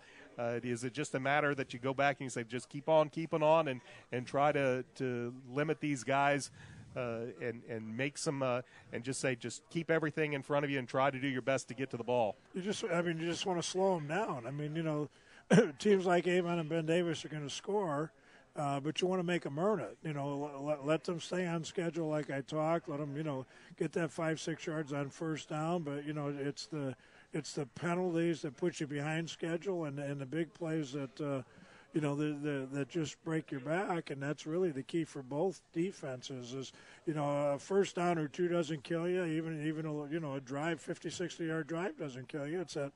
It's that play that ends up in the end zone that as a head coach just, breaks your back and, from a defensive point of view, breaks your spirit a little bit. So, I think the key for both teams defensively, there are a lot of skilled players on the field out here tonight. You're seeing a lot of players out here that are going to continue their careers someplace in college and in a number of cases at some pretty big schools. But I think the key for both teams is just to make them earn it, make them drive, make them put together that 10 to 15 play drive, and just don't give up those, 15, 20 or more plays.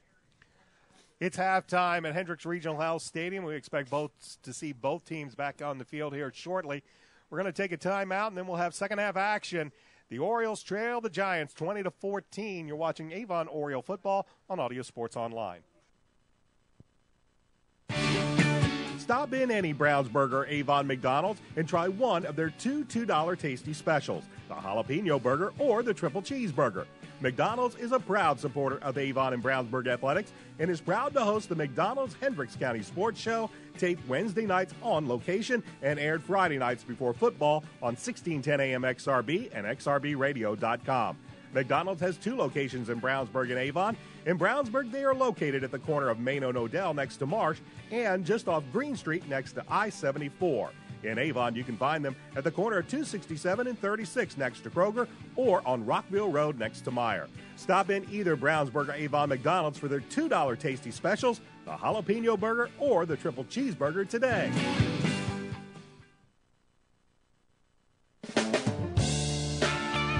Reynolds Body Shop is a proud sponsor of Avon football broadcast. They are conveniently located at 4325 West Washington Street in Indianapolis, just 4 stoplights east of 465. Their phone is 317-243-2372, and they are open Monday through Friday from 7:30 a.m. to 5 p.m. Reynolds has been family-owned and operated for 30 years, specializing in collision repair. Reynolds Body Shop is also an insurance work specialist. Learn more about them on the web at www.reynoldsbodyshop.com.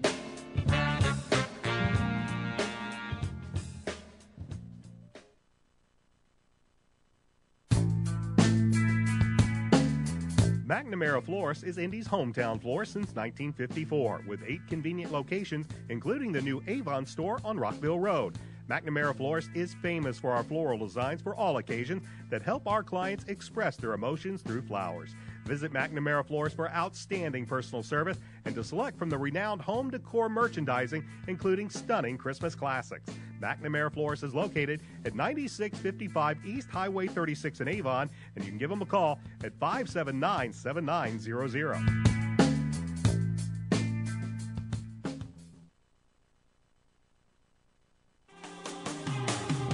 Avon has a rich wrestling tradition, and now Red Cobra Wrestling is proud to be a part of it. Opening last November, Red Cobra Wrestling offers training sessions run by nationally known coach Chad Red. Red Cobra Wrestling is located at 9233 East Highway 36 in Avon, across the street from Walmart and behind sidelines in the Red Brick Building. Red Cobra Wrestling offers sessions for all ages, including 3rd grade and under and 4th grade and up. Learn more about prices, class schedules, and information at RedCobraWrestlingAcademy.com. Welcome back to Avon High School. As we get ready for second half action, the Orioles have already made their way out onto the field. The Giants just making their appearance now, so we've got a few minutes before we get the second half underway on a cold, blustery night at Avon. And yes, if you are looking and you see some flakes falling, the snow is blowing sideways right now with that stiff 30-mile-per-hour wind coming from the left, going left to right as you look at your monitor. So a very cold, blustery night here at Avon High School as the Giants just now making their way out onto the field. The Orioles will get the ball to begin the second half. They deferred their choice to the second half, so they will have the ball to begin the second half action where they trail 20-14. Alongside Dave Shelbourne, I'm Brian Scott. It's been a great season of Avon Oriole football here on Audio Sports Online. We hope to take it into next Friday. Again, the winner of this contest will take on the winner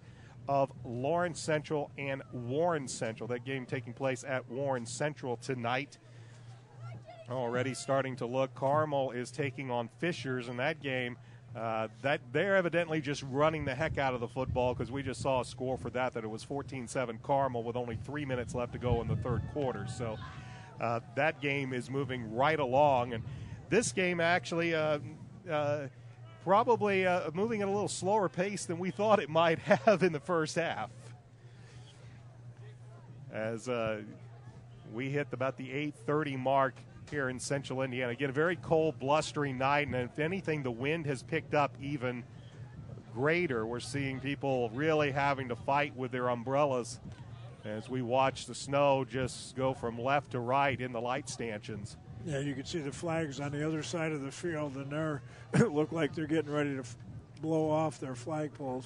So I would say winds are gusting, winds are sustained maybe 25 miles per hour, gusting even higher. So the wind played a big factor in the first half of this contest, as testified that both teams, when they had to go into the wind, elected to run the ball almost exclusively, except for that nice Avon drive that put that second touchdown on the board. We saw Brandon Peters show that strong arm and good form throwing tight spirals. He was able to get that ball into the wind, make some nice completions, but a couple of times that ball floated, it stayed up in the air.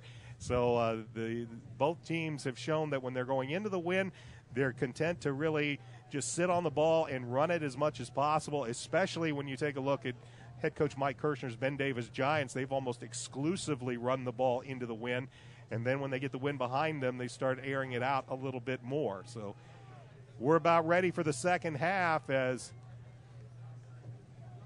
the Orioles will have the wind to begin in the fourth quarter. They'll go into the wind to begin the third. As they get ready to receive it back deep will be Bryant Fitzgerald and Derek Tennant for Avon, trailing by 6 as we get this third quarter underway. Coach, you've seen a lot of high school football. How often have you had cold nights like this? Many. You have to remember, I coached the early part of my career right off of Lake Michigan up there in the Chicago area, so many nights. In fact, I had one of the fans in here who's an old-timer like myself reminded me of a game that we beat Carmel before we actually played Coach Delahan's team in the state championship, and I think it was 0 that night. So it's not always fun, but as long as both teams are playing under the same conditions and everything's equal. Derek Tennant with the return to pass the 20 to the 25, and he will be taken down out of bounds on the near side as Jalen Harden ran him out of bounds, but a good return by Derek as Chris Flores with that, Lucas Figuera with that wind behind him got a nice deep kick, but Tennant takes it out to the 32-yard line, and the Orioles will have it 1st and 10 to begin the third quarter, trailing by 6 with the ball at their own 32-yard line, as Peters will work with split backs and give the ball to Derek Tennant. Tennant around the right side, looks for a little room. He'll pick up a couple of yards, as he'll get it up to around the 34-yard line. It'll be a pickup of 2, 2nd down and 8.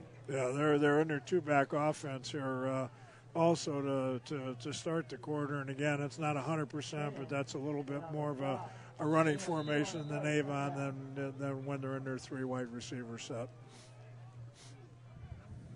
Coming to the near side will be Cole Rightly, Matt Moore, and Nick Handlin. Andrew Griffin will go to the far side. Tennant will come to the left of Peters, working out of the gun, looking over a 4-down front. Brandon back to pass, fires over to Andrew. Andrew will make the reception at about the 39-yard line. It'll be a pickup of about 4, maybe 5 yards. It'll bring up 3rd down and about 3. Yeah, I also noticed here, at least on the first 2 plays, Ben Davis is playing off a little bit more and haven't blitzed yet. So they're in a little bit of a true 4-4. The linebackers are backed off a little bit. They're in a 3-deep zone, and they're going to see if they can handle things defensively with their front 4. They're not blitzing and taking the chances that they did the first half. Laxton's, Griffin, and Moore to the near side of the field. The give is to Derek. Derek breaks through to the 45, past the midfield stripe and down to about the 48, 49-yard line before he is brought down. Tackle made. Yeah, outstanding run. But again, Avon's offensive line is getting up and getting after it here a little bit. And, if Ben Davis is going to not bring their linebackers, then I'm sure Avon is going to see if they can attack that front, a little bit more with the run. Cortez Tennant with a tackle for the Giants, but it's 1st and 10 Avon at the Giant 49-yard line. First drive. Opening drive of the third quarter. Here is Brandon Peters, eludes one man and takes it down to about the 45-yard line. It's a pickup of 4 yards, and once again, we see Brandon just taking off. He runs to around the right side and gains 4. Yeah, that time Ben Davis actually was in the right defense. The outside linebacker was unblocked, was in position to make the tackle, and Brandon just made a nice move in the open field and made him miss. So it'll bring up 2nd down and 6 for the Orioles at the Giant 45-yard line. Clock moves, 9:45 left to go third quarter. The Orioles trail the Giants 20-14. Alongside Dave Shelbourne, I'm Brian Scott. 3 wide receivers to the near side of the formation for Avon as Peters works out of the gun, Tennant to his left. Takes the snap, back to pass is Brandon. Now he pumps fakes and pulls it down, and he's going to be brought down as he was tackled. It looks like Deontay Gaddy, the defensive tackle, brought him down, but no gain on the play. It'll be 3rd and 6. Yeah, no gain, but no turnover either. I mean, very wise decision, well covered defensively by Ben Davis. Sat back in that zone, dropped their linebackers underneath. Brandon had a tough time finding an open receiver, but rather than force the football, he just took it upfield, got what he could get, really didn't take a loss, and they're still in a situation where they can pick up a first down. More Griffin and Laxton to the near side. Here's Peters on a quarterback draw, but this time well defended by the Giants, and they're going to drop him for about a 3-yard loss. Yeah, it was. And again, that guessing game or chess match continues. That time Ben Davis did blitz, brought both inside linebackers, so, that little fake draw or whatever you want to call it with the quarterback wasn't going to work because they just brought more people than we could block. So that time Ben Davis won. So the Orioles will get ready to punt. Alex Steffen will kick this ball away. Jalen Harden's going to stand at his 21-yard line as Alex has, under these conditions, has gotten some decent kicks off. As good snap, and he will get another pretty decent kick.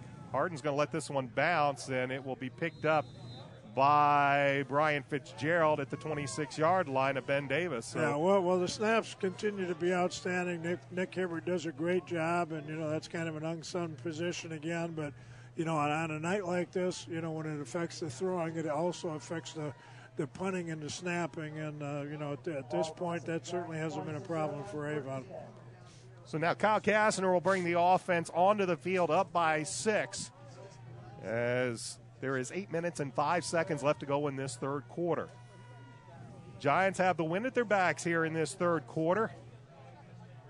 And we saw in that second quarter that, again, the Giants' offensive philosophy changed quite a bit with that wind at their backs. They'll bring Smith in motion, but the give is to Tate. Tate right up the middle to the 35, to the 40.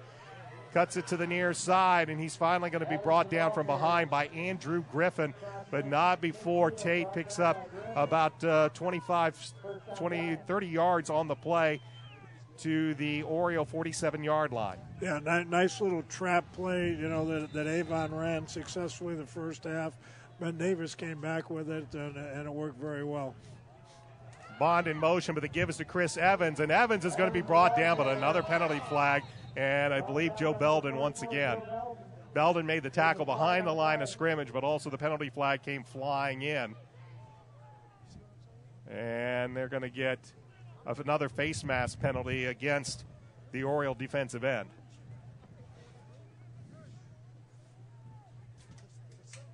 Joe blew off the side, came down the line, made the tackle from behind, but evidently got a hand into the face mask, and another 15 yards are going to be marked off against Avon. This is their second major 15-yard penalty, and it's a killer as it'll take the ball all the way down to the Oriole 32-yard line. So it'll be 1st and 10 Giants at the Oriole 32, 7:47 left to go third quarter. Ben Davis leads 20-14. 3 wideouts to the near side of the field. Kastner with Chris Evans to his right. And he loses the football, picks it back up, and will make something out of nothing before A.J. Elcock submarines him down. Joe Belden finished him off. And Kastner might get back to the original line of scrimmage. It'll bring up 2nd and 10. Yeah, we've seen even a little bit more. Both these teams are primarily 5-yard shotgun teams, and they haven't had any problems with that all year, and we've seen a couple of those by both teams tonight. Actually, they'll say Kastner lost a yard, make it 2nd and 11. They'll give it to Tate. Tate bursts through the hole. Actually, Chris Evans with the carry. And Evans will take it over the left side, take it down the sideline before Drew Shayatovich can run him out of bounds inside the 15-yard line. Big pickup for the Giants as they take it into the red zone. And They'll have it 1st and 10 at the Oriole 14-yard line. They've got it going now. The momentum is definitely in Ben Davis's favor, and they're in a rhythm right now, and they're running with a lot of confidence at this point. They'll bring a man in motion. This is True Smith, and Smith will be hit and brought down for maybe a gain of a yard at best before Orioles come in and sniff that one out. Brian Fitzgerald, it's Thomas Williams in there on the tackle. A gain of maybe a yard, and it'll bring up 2nd down in about long 9. Well, Avon did a nice job. I made comments a couple times the first half about losing contain. That time they got somebody to the outside, forced him to turn it back inside, and that's where the pursuit wrapped him up. Snow falling here at Hendricks Regional Health Stadium on this 2nd and 9. The give is to Chris Evans. He looks for some room around the left side, eludes one tackle, tries to get behind his blockers, and he's able to take it inside the 10. Down to about the 7-yard line, then bring up 3rd down and short. Yeah, that's too bad for Avon, because we had a linebacker out there in position to make the tackle for the loss and missed the tackle and allowed him to get outside and, turn it upfield for a big gain. Ben Davis looks like they're bringing back that jumbo package here on 3rd down and 2. Ball is at the Orioles 6-yard line. They'll use that same pistol. They will give it to Tate. Tate will take it right up the middle and walks in. And he's going to be, it's actually Chris Evans is the ball carrier, and they will say he got enough for the 1st down. He needed to get around the 4-yard line, and looks like they're going to spot the ball just inside the 4. Initially, the referee called 1st down, and they will say 1st down. So they stay in that heavy formation. Evans runs the ball once again right up the middle, and he's going to be met by a host of black-clad defenders, and they'll say he got little to no gain on that play. It'll bring up 2nd and goal from the 4 as we approach the halfway mark here in quarter number 3. Avon trails Ben Davis 20-14. They'll stay in the heavy formation. Evans is the tailback in the pistol behind Kastner. And they'll give it to Evans, and Evans is going to elude one tackle, now tries to reverse his field. He's going to try to get to the corner, still running, and eventually he's going to be brought down. Coming in to make the tackle was Thomas Williams. Orioles had that well defended around the left side. Good job by Evans to elude a couple of tackles, but eventually the Oriole defenders catch up to him for a loss back to about the 7-8 yard line. It'll be 3rd down and goal. Yeah, that's a case right there. They tried to fool Avon. They maybe got a little bit too cute. They've been powering the football, tried to run a little counter back, and Avon defended it extremely well. And, now they're faced with a 3rd and long. Kastner will look to the sideline. Play clock is down to 7. 3 wide receivers to the top of the formation. That's Chris Evans to his right. Kastner misses the snap, picks it back up, throws it into the end zone, and he overthrows his intended receiver, Chris Evans. Pressure came. A.J. Elcock was there, but another mishandled snap by Kyle Kastner. That slipped through, and that just threw that play all out of whack. And it'll bring up 4th and goal, and Kastner and the offense are going to head to the sideline. And this time it looks like the Giants will elect to try the field goal. It will be Lucas Figuera. Yeah, that series may come back to haunt them. They were down there close and looked like all they had to do was punch it in with a couple of power plays and got a little bit too cute. And now they're back here hoping to kick a field goal. It's a 25-yard field goal by Figuera. Right-footed kicker. Its ball's on the right hash. Kick is up. It's blocked. And picked up. A.J. Elcock, I believe, came away with it. Ball still loose, but it doesn't matter. Avon is going to have the football as the Orioles block the field goal attempt.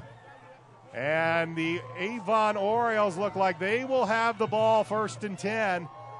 And they will have it at around their own 18-yard line. So the Orioles dodge a bullet as the Giants have it 1st and goal from the 4. They get pushed back.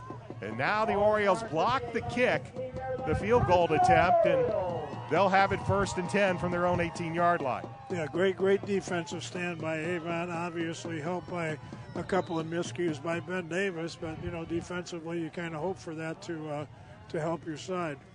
4 minutes, 51 seconds left to go in this quarter. The give is to Derek Tennant. He jukes and takes it up the field, and he'll get a few yards, maybe about 5, up to about the 23-yard line as the Orioles are have the snow flying in their face on a cold, blustery night here in Avon.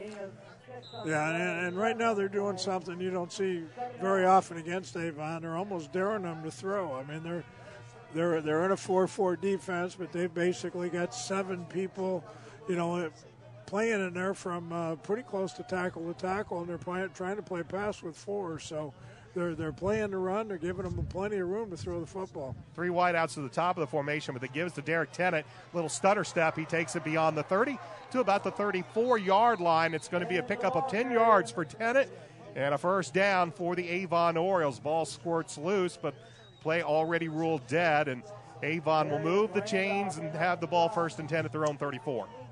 Yeah, at least at this point in this drive, Avon's offensive line is kind of up for the challenge. They're getting after it pretty good. They're coming off the ball. They're moving the defensive line of Ben Davis, and that's allowing Derek Tennant to get up in there and hit it hard. And the one thing this Avon offense is doing here in this quarter, they've held the ball for a good portion of this quarter with the wind in their face and have really limited the Giants. Here's a give to Tennant. Tennant, stutter step, and he'll be brought down after a short no gain on the play. Darius Randolph, the outside linebacker, made the tackle for the Giants. They'll say Tennant got back to near the original line of scrimmage of the 34-yard line. It'll bring 2nd and 10. Well, Derek finds the holes very well, and he's able to make those little jump cuts at the line of scrimmage and, find whatever opening there is. And, when he knows he's going to get tackled, he runs with good power and picks up whatever yardage he can. More Griffin and Rightly to the far side. Here's Brandon Peters, and he's going to be brought down as this time the Giants snuff it out. It's the 6-foot, 240-pound senior defensive end Antonio McEwen that drops Brandon Peters for a loss. And this time we are going to see it will be Ben Davis calling a timeout. It'll be 3rd down and long. Clock shows 2 minutes and 57 seconds. A very maybe odd timing for Coach Mike Kirshner to call a timeout here, but he elects to use the first of his 3 with still 2 minutes and 57 seconds left to go in the third quarter, and it's 3rd and 15. Yeah, I'm not exactly sure. I'm like you why he called the timeout here, because if they stop them here, they're going to still have plenty of time to force them to punt the ball into the wind. It'll be interesting to see what Avon comes up with here. At this point, you certainly don't want to throw the football. You don't have good field position. They might come back and maybe see if they can hit that little trap play that's been successful. It's a safe play call, but one that also gives you the opportunity or the ability to maybe hit that 15-yarder if you catch them in the right situation. But I don't think they're going to do anything here to take a chance and possibly turn the ball over. The snow is coming down, is the hardest we've seen all night long. As it is whipping on the field, you can see it in the camera as well. We do apologize for the glare, but on a cold, windy night, we unfortunately have to leave the windows closed here in the press box. But the wind is a-blowing and the snow is a-blowing, and it is 3rd down and 15. Peters is back to pass. He's going to swing it out, and he's just going to throw it out of bounds.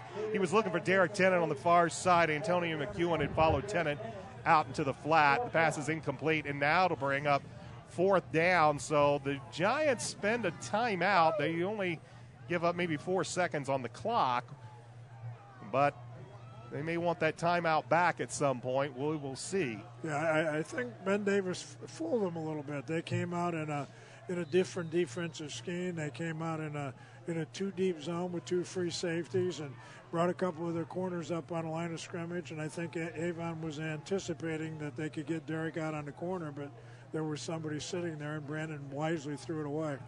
Alex Steffen's kick is going to go sideways, and Brian Fitzgerald, who has been ball hawking every one of these punts, quickly tries to fall on it and does so. But this time the Giants will have excellent field position, and Alex has had some good kicks, but the wind is whipping is about as hard as we've seen all night long, and that ball just got knocked down immediately. And the Giants will have it 1st and 10 at the Oriole 44-yard line, up by 6, with 2 minutes and 46 seconds left to go in the third quarter. Yeah, at the same time, if Ben Davis is even half thinking about throwing the football, it's going to have to be probably within the next 2 minutes and 46 seconds. So Kastner's out on this 1st and 10, but he will hand the ball off. Chris Evans, the ball carrier, he's going to be brought down from behind. Tackled, made. Brought down by number 98, Trevor Bernhardt. Trevor Bernhardt made the tackle. What we haven't seen is Dorian Tate at all in this second half. They have been using Chris Evans as the tailback. Dorian Tate had some nice runs in the first half, but we have not seen him at all here in the second half. It has been Chris Evans lining up a tailback, which he will do so to the right. They will bring True Smith in motion to the near side, but the give is to Evans. He will take it up the middle, and he is going to be brought down, and it is once again Trevor Bernhardt that makes the tackle. It's a pickup of only a yard, or maybe even a loss of a half a yard, but it'll bring up 3rd down in about 5 as we're under 2 minutes left to go in the 3rd quarter. So a very interesting set of play calls. With the wind at their back, they elect to run. It'll be 3rd down and about 4. Kastner back to pass, throws to the near side. Pass is complete to Rashawn Bond. Looks like enough. And he gets it down to about the 31-yard line, and it'll be enough for a 1st down. Tackled by Matt Thompson. So Matt Thompson makes the tackle as the Giants quickly up to the line of scrimmage. 3 wide receivers to the top of the formation. Snow really coming down hard. Back to pass is Kastner. He will fire into the end, and that ball just took off. You can see the wind just take that ball and push it about 8 yards out of bounds. Tried to run an out and up, and Avon stayed back. They were hoping to catch him to, come up on a flat route and see if they could sneak into Cheapy, but Avon played it very well. So to bring up 2nd and 10, 1:29 left to go in the 3rd quarter, and it's an important series for Ben Davis if they want to try to pad on to their lead. The Orioles will have the wind at their back in the 4th quarter. 2nd and 10, ball at the Oriole 31-yard line, 1:29 left to go, 3rd quarter. Chris Evans to the right of Kastner. They bring True Smith in motion, but the give is to Evans. Evans right up the middle, breaks a tackle, and he will be brought down. Andrew Griffin made the tackle. Otherwise, Evans is on his way to the end zone, and they will stop Evans at the 19-yard line. It'll be 1st and 10, Ben Davis. Yeah, good run. A little inside trap again. Caught Avon, hit it clean at the line of scrimmage. Good open field tackle to prevent the touchdown. Evans will move to the left of Kastner. Wide receivers, 2 to the left, 2 to the right. Now they'll bring Bond in motion, but the give is to Evans. He finds a hole, cuts it to the right side, and he will run it into the end zone from 19 yards out. And the Giants extend their lead 26-14, pending the point after. So they brought Rashawn Bond in on that jet sweep look, but handed the ball off to Chris Evans. Evans got into the second line of defense, made one Oriole miss, and then he just strolled into the end zone from 19 yards out. Yeah, just, they just kind of pinned their ears back and went back and played some power football. One little completion to get the 1st down, but other than that, it was just good, strong running. 26-14, a 12-point lead, as Ben Davis is going to try to make this a 14-point game. On the 2-point, they'll fire over to the side, and they throw that ball a little high and out of bounds. He had 2 receivers in the corner. Looked like he was looking for Rashawn Bond, but the ball goes out of bounds, and it will be a 12-point Ben Davis lead with 1:06 left to go in the 3rd quarter. So Ben Davis takes advantage of the short field position. They take the wind at their back, but it was pretty much the ground game for the Giants that allows them to score and go up by 12. Yeah, very, very simple, basic football. They just determined they didn't run outside. They didn't get fancy. The fanciest thing they did was bring that slot back in motion, but it was just, good hard inside running and really strong blocking by their offensive line, and, some good solid tackling by the Avon secondary, because he broke the line of scrimmage clean on a number of occasions, and the only thing that kept him from scoring prior to the touchdown was good tackling by the secondary. So Luis Figueroa on to kick this one away. Derek Tennant, Brian Fitzgerald back deep. Figueroa gets an end-over-end kick that'll be taken by Tennant at about the 2. Derek to the 10, to the 15, goes far side to the 20, to the 25. Still running, and he'll go out of bounds at around the 27, 28-yard line. And with 59 seconds left to go in the 3rd quarter, Avon will have the ball 1st and 10, but now trailing by 2 scores, 26-14. They need a pair of touchdowns if they are looking to retake the lead, but they'll have the wind at their backs in the fourth quarter. And they have 59 seconds remaining in this third quarter. They'll spot the ball at the 27-yard line, and that's where the Orioles will have it 1st and 10. Wind again blowing hard, snow blowing into the face of the Orioles. Split backs behind Peters working under center, and he will give to the near side. That is Derek Tennant. Darian Love was also in the backfield, but it's Tennant, the ball carrier. And Derek will take it up for a gain of about 6. You know, that's been a good play for them. That's just that little inside trap play with the left guard pulling, trapping, not the defensive tackle of Ben Davis taking, again, advantage of their, aggressive attacking at the line of scrimmage. 27 seconds remain. Orioles will have to have one more play before they switch ends. And it'll be Peters keeping it again around the right side. And Brandon Peters will have the first down as he will take it to about the 39-yard line. They'll stop the clock momentarily to move the chains. And then I'm sure the Orioles will let the clock wind down and they'll switch ends and get this wind at their backs. As Brandon Peters is going to come to the near side, and that's exactly what they're going to do, is they're just going to let the time run off the clock here to end the third quarter and work with the wind at their backs. We've played 3 quarters of football in this Class 6A Sectional 5 championship game, and the Avon Orioles trail the Ben Davis Giants by the score of 26-14. We'll be back with the fourth quarter right after this. You're watching Avon Oriole football on Audio Sports Online. Stop in any Brownsburg or Avon McDonald's and try one of their two $2 tasty specials, the jalapeno burger or the triple cheeseburger. McDonald's is a proud supporter of Avon and Brownsburg athletics and is proud to host the McDonald's Hendricks County Sports Show, taped Wednesday nights on location and aired Friday nights before football on 1610 AM XRB and XRBradio.com. McDonald's has 2 locations in Brownsburg and Avon. In Brownsburg, they are located at the corner of Main and Odell next to Marsh and just off Green Street next to I-74. In Avon, you can find them at the corner of 267 and 36 next to Kroger or on Rockville Road next to Meyer. Stop in either Brownsburg or Avon McDonald's for their $2 tasty specials, the jalapeno burger or the triple cheeseburger today. 12 minutes left to go in one of these teams' seasons. Right now, the Giants of Ben Davis lead the Avon Orioles 26-14 alongside the Indiana Football Hall of Famer Dave Shelbourne. I'm Brian Scott. Avon now will work with the wind at their backs. They'll have it 1st and 10 from their own 39-yard line as once again Darian Love and Derek Tennant split backs. They'll bring Matt Moore into motion coming across the formation to the near side. Play action passes. Brandon Peters gets it away, had Derek Tennant running down the near sideline, and Brandon may have had to get rid of that ball just a hair quick as the pressure came right up the middle. I believe that was Asmar. No, it was not. It was Antonio McEwen applying the pressure for Ben Davis. He was in Brandon Peters' face really quick, but they had it open on the near side to Derek Tennant. If the pass goes incomplete, it'll bring up 2nd and 10.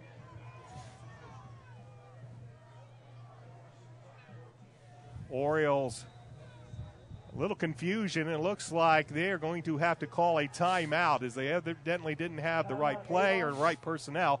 They'll call timeout with 11:55 left to go third quarter. Avon trails Ben Davis 26-14. Reynolds Body Shop is a proud sponsor of Avon football broadcast. They are conveniently located at 4325 West Washington Street in Indianapolis, just 4 stoplights east of 465. Their phone is 317-243-2372, and they are open Monday through Friday from 7:30 a.m. to 5 p.m. Reynolds has been family-owned and operated for 30 years, specializing in collision repair. Reynolds Body Shop is also an insurance work specialist. Learn more about them on the web at www.reynoldsbodyshop.com.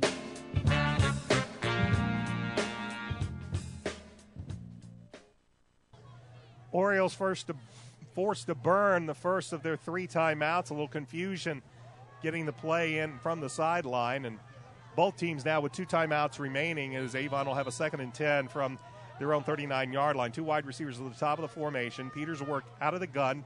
Derek Tennant, the tailback. Brandon back to pass. He's looking, is forced up, and he's going to be brought down as the pressure came and finally forced Peters down at about the 33-yard line, and an Oriole slow to get up. Brandon looking for looking to take that ball deeper downfield, but just did not have the time as the Giants defense collapsed and forces Brandon sacked back at the 32. It's going to be a loss of about 7 on the play. Well, interestingly, Ben Davis has come out this half and really just kind of playing it straight up. I mean, that was just a 4-man rush by the 4-down linemen. They're playing a lot of zone, and they're just giving up the underneath stuff. It's 3rd and 17. Brandon back to pass. This time plenty of time. Fires. Pass is complete to Matt Moore at about the 43. He'll gain a yard or two more, but that's all, and he's going to be a good about 6 yards shy of what's needed for the first down. And the Orioles look like they may be forced to punt, or we'll see what they elect to do here on 4th and about 6. Well, I think it's a wise change for them. I mean, right now the biggest thing that we've talked about all night is, the defenses just can't give up the big play. And, when you're playing that zone and backing off a little bit and only rushing 4, that's exactly what they're doing. So they will go for it on 4th down and about 6. 2 wideouts to the near side. Ben Davis looks a little confused on defense. Peters back to pass. Plenty of time. Fires on the near side, looking for Gabe Laxton, in and out of his hands. It was defended over here on the near side. Well, coming in to make the play for Ben Davis was Darwana Carter, and it'll be a turnover on downs for the Orioles.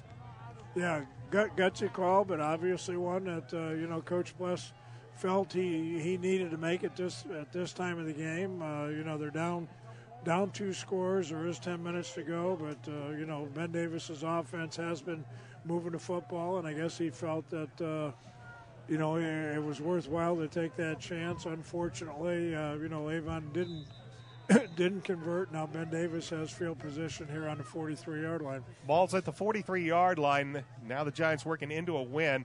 They will give it to True Smith. He'll look for some room around the right side, and he'll take it up the sideline. He'll finally be knocked out of bounds by Andrew Griffin inside the 30, down to about the 27-yard line. It looked like the Orioles might have been able to get Smith out of bounds at around the 38, 40-yard line, but Smith kept his feet and kept toe dancing on the sideline, and he gets the first down deep into Oriole territory at the 27. Yeah, unfortunately for Avon, the momentum has certainly changed here. Ben Davis is playing with a lot of confidence offensively. They're coming off the ball. They're running the football here pretty well. And defensively, like I said, they backed off a little bit as far as the pressure, but their defense has been pretty sound this entire half. 1st and 10 for the Giants at the 27. They'll pitch around the right side. This is Evans. Evans finds a hole, and he will take it down inside the 20, close to about the Oriole 15-yard line. It'll be a pickup of about 12 yards on the play, Yeah. It'll be another first down for Ben Davis. Right now, this looks like the start of the game when Ben Davis came out and they were playing just, a little bit quicker pace than the Avon defense. And right now, that's kind of where it looks like right now because, Ben Davis is getting up, getting after it, attacking pretty well. Once that ball snapped, they're going just at a little bit quicker pace than the Avon defense. 1st and 10 at the Oriole 15-yard line. Kastner with Evans to his right. They'll bring a man in motion, and the give is to Evans. Evans with the football, and he'll pick up about 3 yards on the play before Trevor Bernhardt and a few other Orioles bring him down, but he'll take it down to the 13-yard line. It'll be 2nd and 8. They've also changed their offensively. Early in the game they lined up in no huddle. Got to play in from the sideline. Everybody turning to see what the play is now because they're up by 12 points. They're huddling up. They're trying to stretch that clock out. That 25-second clock is as long as they can, and try to take some time off the clock for Avon's offense. 2 wide receivers each side. Smith in motion, and they'll give the ball on the sweep. Smith eludes one tackle, now cuts it up inside the 10 down to about the 8-9-yard line. I believe Brian Fitzgerald, no, it was Thomas Williams, might have had a shot at True Smith in the backfield, but Smith eluded him and cut it downfield to about the 9. It'll be 3rd down and about 4. Yeah, they're very obviously very important stop here for Avon is necessary. If Ben Davis gets in the end zone again here, I mean, it would almost be a backbreaker. 2 touchdowns is a long way to go, but 3 touchdowns would almost put the game away with only 8 minutes to go in the game. Once again brings True Smith in motion, but the give is to Evans, and Evans looks like enough for the first down. He will take it down to, this near side judge is saying at the 6. That would be about a yard shy. Let's see where they finally put the football down, and it will be about a half yard shy. So they're going to say 4th down, and now decision time. It's a 12-point game, and I think Coach Kirshner is going to elect to see if does he try for the field goal, or does he just try to get the 1 yard? I think he's got his power team out. Well, they're running a lot of people in. We thought it was a field goal team, but I think it's their 2 tight end power team here right now. And they get down to about 2 seconds, 1 second, and now Coach Kirshner will call the second of his 3 timeouts to talk this one over. With 7:47 left to go in this 4th quarter, Ben Davis leads 26-14. Back in a moment. This is high school football on ASO. Avon has a rich wrestling tradition, and now Red Cobra Wrestling is proud to be a part of it. Opening last November, Red Cobra Wrestling offers training sessions run by nationally known coach Chad Red. Red Cobra Wrestling is located at 9233 East Highway 36 in Avon, across the street from Walmart and behind sidelines in the Red Brick Building. Red Cobra Wrestling offers sessions for all ages, including 3rd grade and under and 4th grade and up. Learn more about prices, class schedules, and information at RedCobraWrestlingAcademy.com. Big 4th down and less than a yard to go for Ben Davis at the Oriole 5-yard line. This is a big key for the Oriole defense. They've got to stop the Giants right here. They are down by 12, but as Coach said, they can't go down by 3 touchdowns. The give is to Evans. He'll find room around the right side, and he's going to plow into the end zone for the touchdown from 5 yards out. Yeah, it looks like a taunting penalty here as well. He got into the end zone on a very nice run with good blocking by the line. He's strutted a little bit in the end zone here, and I think it's going to cost him a penalty. But the end result is the touchdown for Ben Davis, which, short of this being something other than what Coach says is a taunting penalty, this is simply a matter of where you're going to kick this ball off of. The points will stand, and that's the backbreaker that Avon was looking to avoid. As this is a very long conversation to be maybe just a little taunting, but we'll see.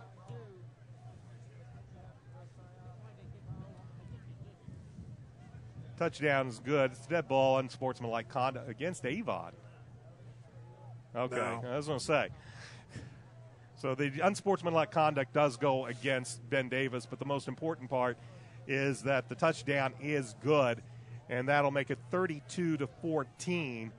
And now it's going to be very, very difficult for this Oriole offense, as good as it has been all season long, to find themselves down by needing 3 touchdowns and only 7 minutes and 43 seconds left to go in this football game. Ben Davis, who has yet to even try to kick a point after tonight. They did try a field goal. They had it blocked. It was blocked by Avon. But they will once again go for 2. As Kastner will give, this is Evans, looks around the left side, and Evans is in for the 2-point conversion rather easily. So Evans runs it in for the 2-point conversion, and with 7:43 left to go in this football game, it is Ben Davis up 34-14. Back with a kickoff in a moment. This is Oriole Football on Audio Sports Online. McNamara Florist is Indy's hometown florist since 1954, with 8 convenient locations, including the new Avon store on Rockville Road. McNamara Florist is famous for our floral designs for all occasions that help our clients express their emotions through flowers. Visit McNamara Florist for outstanding personal service and to select from the renowned home decor merchandising, including stunning Christmas classics. McNamara Florist is located at 9655 East Highway 36 in Avon, and you can give them a call at 579-7900. Chris Evans on 4th and short runs it in from 5 yards out. He also runs in the 2-point conversion. And with 7:43 remaining in this football game, it's now a 34-14 lead for the Ben Davis Giants. Alongside Dave Shelbourne, I'm Brian Scott. The penalty was assessed on the kickoff, so Ben Davis is going to kick this ball off from the 25. So the good news for the Orioles, they should get excellent field position as they will kick this ball into the wind. And it's a low-line drive that'll be taken at about the 47, coming to the near side, making a move and taking it to about the 44-yard line. Campbell on the return. It was Scott Campbell with the return. He'll take it to the 44-yard line. And the Orioles will have excellent field position, but they find themselves now trailing by 20 with 7:38 left to go in the football game. Yeah, and unfortunately, Ben Davis's defense the second half has really kicked it up. And again, they backed off just a little bit, or they're playing a little bit sounder, safer defense, willing to give up a few yards, but doing everything they can not to give up the big play. Brandon Peters to the far side. Pass is complete at the 38-yard line, and diving to the 35 is Cole Rightly. He makes a nice catch, gets a few yards, and a pickup of about 8 on the play. Let's call it 9 yards to the 35-yard line. It'll be 2nd down and 1 for the Orioles. Yeah, unfortunately for Avon, this is what you need to do a little bit, but at the same time, Ben Davis is content, to let them nickel and dime. Avon needs 3 scores. The pass completions aren't going to kill you, but, you can't hit a home run on every play either. Peters back to pass. He'll fling it out to the pass, and that one just sails as he had Matt Moore wide open on the far side, and that ball just got away from Brandon. Flies over the head of his tight end. It'll bring up 3rd and 1. So the Orioles now with 3rd down and 1. Every possession now is, of course, 4-down territory as we head to the.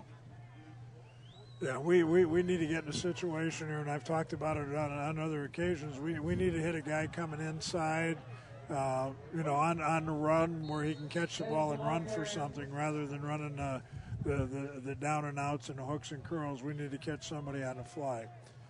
Good run. I talked through the running play that time at Derek Tennant. Good run again. Ben Davis very content to give that up because it takes time off the clock, and right now we're fighting the clock as much as we are Ben Davis and the wind. It's a 7-yard pickup by Derek Tennant, who's had another good night tonight. But right now the Orioles need points, and they need them in a hurry. 3 wideouts to the near side. Brandon back to pass. Steps up in the pocket, fires downfield, looking for Gabe Laskins, and it's almost intercepted. Actually, it was Andrew Griffin that was running down that post pattern, crossing over and almost intercepting it. Looked like Cortez Tenon, the free safety. Yeah, that's tough route to throw against that single safety, that sits in the middle of the field. Again, I think you can run a route like that, but you're going to have to run it across the field rather than down the middle in that post route. Run a drag route. Brandon on the quarterback draw, runs around the left side inside the 20 down to about the 15, and Brandon will have the 1st down. As that has been a play that has worked well for the Orioles all night long, as Brandon's got some nice runs, and looks like a Oriole is briefly shaken up. And it is Brandon Peters that was briefly down, and since they stopped the clock, they are going to force him to go to the sideline. So Peters was slow getting up, and the officials stopped the clock.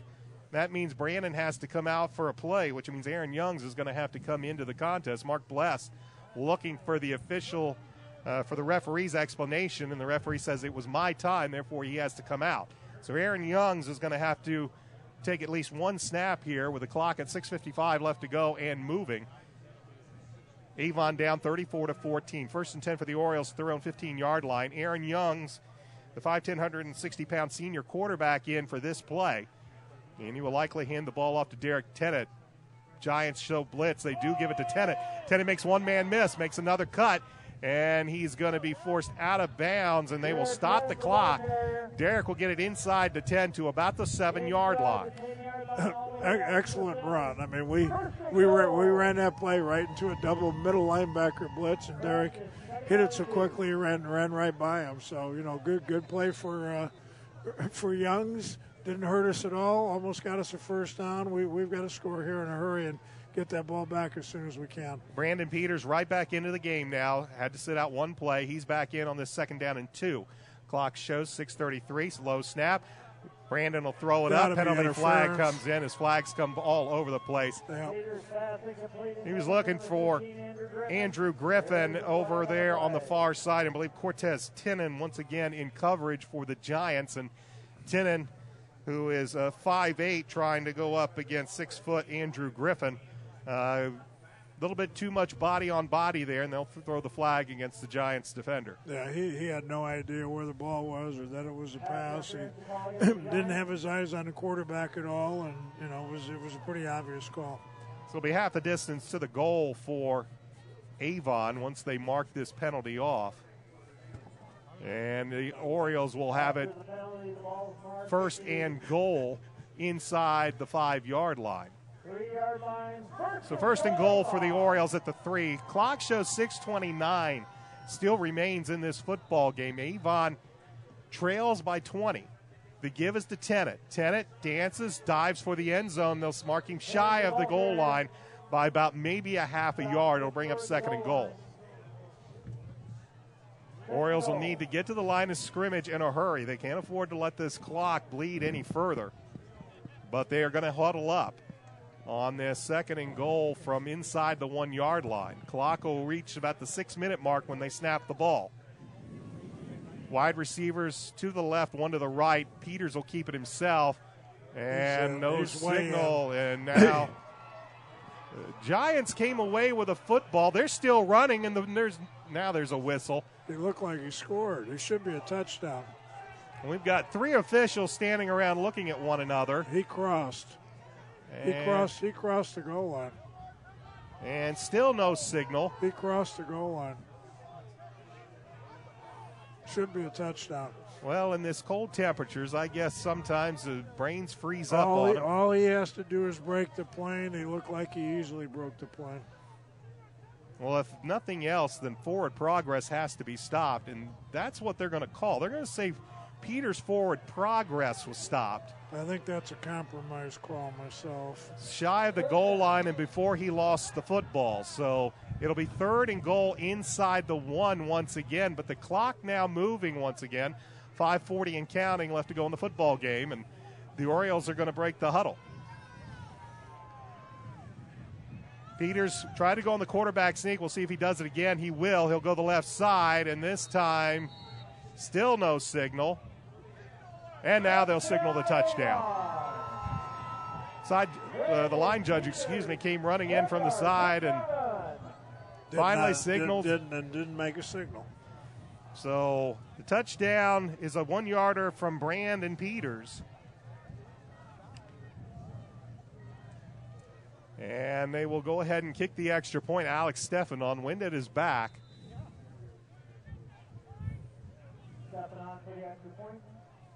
As the ball is bobbled, it was a high snap, and Drew Shayatovich couldn't get it down. And the point after is no good. So 5:26 remains in the football game, and Avon trails 34-20. Back in a moment. This is Avon Football on Audio Sports Online. Reynolds Body Shop is a proud sponsor of Avon Football broadcast. They are conveniently located at 4325 West Washington Street in Indianapolis, just 4 stoplights east of 465. Their phone is 317-243-2372, and they are open Monday through Friday from 7:30 a.m. to 5 p.m. Reynolds has been family-owned and operated for 30 years, specializing in collision repair. Reynolds Body Shop is also an insurance work specialist. Learn more about them on the web at www.reynoldsbodyshop.com.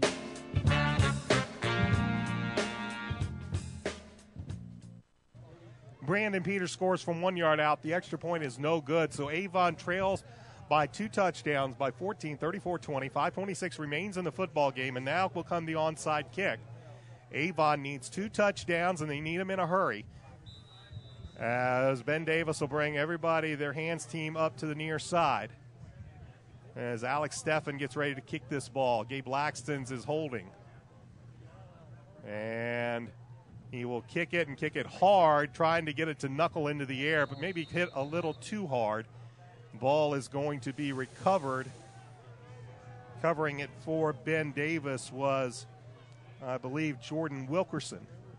And Ben Davis will have the football, 1st and 10 at their own 32-yard line, up by 14 with 5:24 left to go in the football game.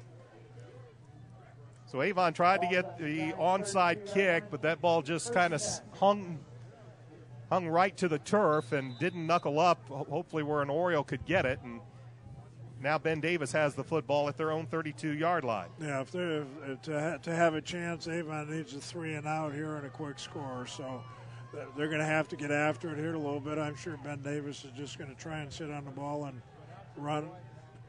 Here's True Smith on that jet sweep around the right side. Great play by Matt Thompson. Matt Thompson with a fine pursuit, and he brings Smith down after a gain of about 5 yards. Not only did he chase it down, but he got up into the backfield and prevented it from being a much longer game. Clock still moves as we hit under 5 minutes, as Ben Davis won't huddle, but they'll take a very, very long look over to head coach Mike Kirshner over at the sideline. Yeah, they're going to squeeze this 25-second clock as far down as they safely can. We're down to 8, 7, 6 right now. They're going to snap it as late as they can. Kastner brings Smith in motion, but he gives it to Chris Evans, and Evans is going to be stopped after no gain on the play. Looks like coming in once again to make the tackles, Thomas Williams. And now head coach Mark Bless will use the second of his 3 timeouts to stop the clock at 4:34 left to go in the football game, and hope his defense can hold on a big 3rd down and 6. The snow has stopped here at Hendricks Regional Health. The wind is not. A very cold, blustery evening here in Avon and across all of Indiana, as sectional championships are being decided in Class 6A across the state. Sectional semifinals being decided around the rest of the 5 classes in Indiana. If you are a fan of Hendricks County football, Plainfield is playing tonight at Northview, and Tri-West, in a rematch of last year's sectional championship game, was hosting Brebeuf. But right now, the Orioles trail by 14 with 4:34 left to go in this football game, and a very big 3rd down and 6, as the Oriole defense is hoping to get Ben Davis off the field. Yeah, I would still be surprised here, since we're up by 2 scores, to see Ben Davis do anything really strange. Smith in motion, but the give is to Evans. Evans looks for some room, has a blocker in front. He will take it upfield, and he'll have the 1st down. He had a big blocker right out in front of him, as leading the way was Justin Brandon for Ben Davis, and Chris Evans will take it beyond the 45 to the 46-yard line, and the Giants will convert the 3rd down, and they'll have it 1st and 10 at the 46. Yeah, barring a turnover or just a real mistake by Ben Davis, that 1st down really is a killer, because right now we're down to 1 timeout. They're going to run this down as far as they can. They're well coached. They know how to milk the clock, and they're going to take it down as far as they can. Evans, ball carrier, and he's going to be brought down for little to no gain on the play. And it's Chris Evans, the ball carrier. As we mentioned, Dorian Tate ran the ball very well in the first half, but we have not seen him since halftime. It has been Evans running as the primary tailback for the Giants here in the second half, and he's had some nice runs for the Giants, but we have not heard what may be wrong with their primary tailback, Dorian Tate. But we have not seen him since the half, since the teams came out of the locker rooms at the half. It is 2nd down and 10 for the Giants, 3:25 and counting. Here's a play action and keeping. It was Kastner, and then he's just swallowed up.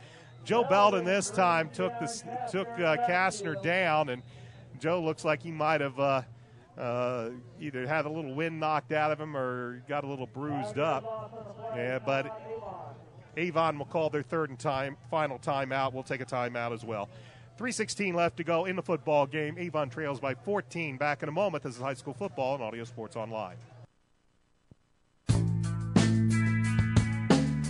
McNamara Florist is Indy's hometown florist since 1954, with 8 convenient locations, including the new Avon store on Rockville Road. McNamara Florist is famous for our floral designs for all occasions that help our clients express their emotions through flowers. Visit McNamara Florist for outstanding personal service and to select from the renowned home decor merchandising, including stunning Christmas classics. McNamara Florist is located at 9655 East Highway 36 in Avon, and you can give them a call at 579-7900. Joe Belden brought Kyle Kastner down for a loss of 5 on the play back to the Giant 41-yard line. Joe looked a little shaken up, but the Orioles called a timeout, so he remains in the football game. It's third down and 15. Clock shows 3:16 left to go in the football game.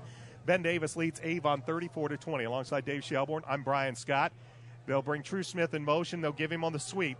He'll make a cut, tuts it up the field to the 45, to the 50, across midfield. He has the first down and more as he'll be knocked off stride over on the far sideline. Gabe Laxton saved the touchdown as he bumped him out of bounds at the 33-yard line of Avon. It'll be first and 10, Ben Davis. Yeah, that's just about going to do it. They'll hopefully, for Ben Davis' sake, run the football and keep it in bounds. And Avon's out of timeouts and down by 2 scores. This is a very difficult situation to be in. 3 minutes and 8 seconds, and as Coach mentions, Avon now out of timeouts. And Ben Davis leading by 14 points. 2 wideouts on each side of the formation. They'll bring Smith in motion, and True Smith has the ball. He will cut it up inside and take it down to about the 31-yard line. Ball is loose, at least that's what the Avon folks say.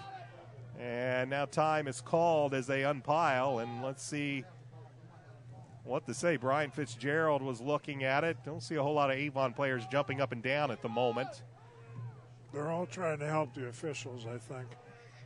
And the officials will unpile the players one by one. Joe Belden in there giving his opinion on the situation. He's pointing the way of Avon, and that is Rashad Brent that comes away with the football. No, that's Nick Hanlon. Or excuse me, Nick Hanlon. Nick Hanlon comes away with a football, and for some reason, if there's a football loose, you can count on 28 being around it somewhere. And he came away with it underneath the pile. It's the second turnover that the Giants have committed in this football game. But is there enough time for Avon with 2 minutes and 58 seconds remaining in the contest, down by 14 and no timeouts remaining? Peters in the offense back out on the field, and Brandon will drop back to pass. He's looking, fires the left side. Pass is complete. Over on the far sideline, Cole Rightly with the reception. He's brought down by Asmar Bilal. Yeah, nice throw and catch, but again, we have to hit it. We have to hit a receiver on the run. We can't hit them when they're standing still. Hit him! They'll throw it downfield. Andrew Griffin at the 37-yard line, and he'll go out of bounds. He went between a pair of Giants, Jalen Harden and Chris Parrish. Just an outstanding throw. That's a route. He hit him on a corner route in between the zone. Great throw, great protection, nice catch. So now the Orioles are in Giant territory at the 33-yard line, as they'll bring a man in motion. Back to passes, Brandon Peters. Good protection, dumps it across. There's Andrew Griffin, penalty flag at the 30-yard line. Andrew will get out of bounds, but this one may be coming back. Yeah, I hope we don't lose that play. But there's that hit the receiver on the run that I've been talking about. It's nice to know Coach Moore and I are kind of on the same page here, because that's the type of thing you have to do to have a chance to hit a big play here. I mean, Andrew's great in the open field, and when they're playing the zone that they're playing, you have a better chance, I think, to get the ball down the field or in the end zone if you hit a fast, talented receiver in the open field. Play stands, the ball would be spotted just inside the 20. And they're going to say an illegal shift is going to be called against the Orioles. So they called an illegal shift against Avon. I think they're saying he didn't get over there and get down and get set in time. That's the only thing I could think.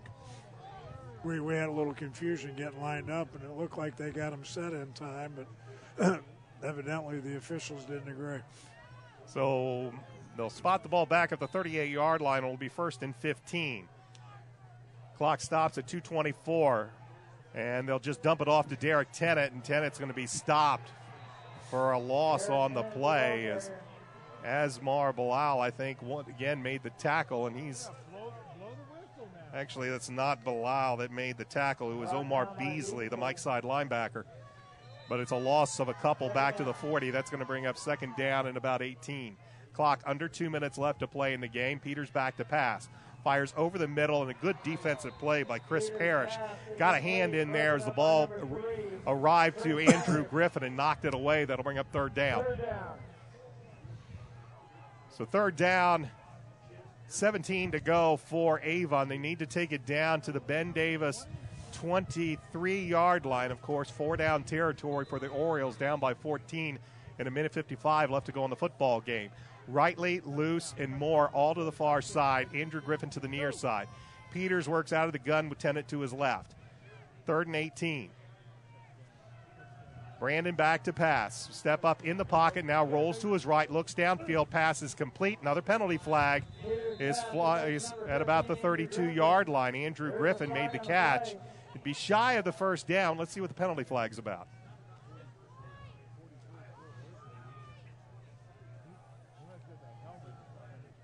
We've seen a lot of laundry on the field in tonight's game, and for Avon, who had done a very good job over this last 6 games of limiting their penalties, they've had some big ones in tonight's game. It's going to be holding against Ben Davis. So big penalty called against the Giants, but while it will help the Orioles out, only a minute 49 remains on the clock. Well, it gives you a chance. If we can get a quick score here and convert on the extra point and recover an onside kick, you still have a chance. But, we've got to get it in the end zone here as quickly as possible. They will have to get the chains. They'll get the ball spotted at the 16-yard line, 1st and 10 for the Orioles. And a minute 49 on the clock, and they'll wind the clock. Again, Andrew Griffin is to the near side, 3 wides to the top. Peters back to pass, now brings it down. He's looking, runs parallel to the line of scrimmage, fires to the end zone, pass is incomplete.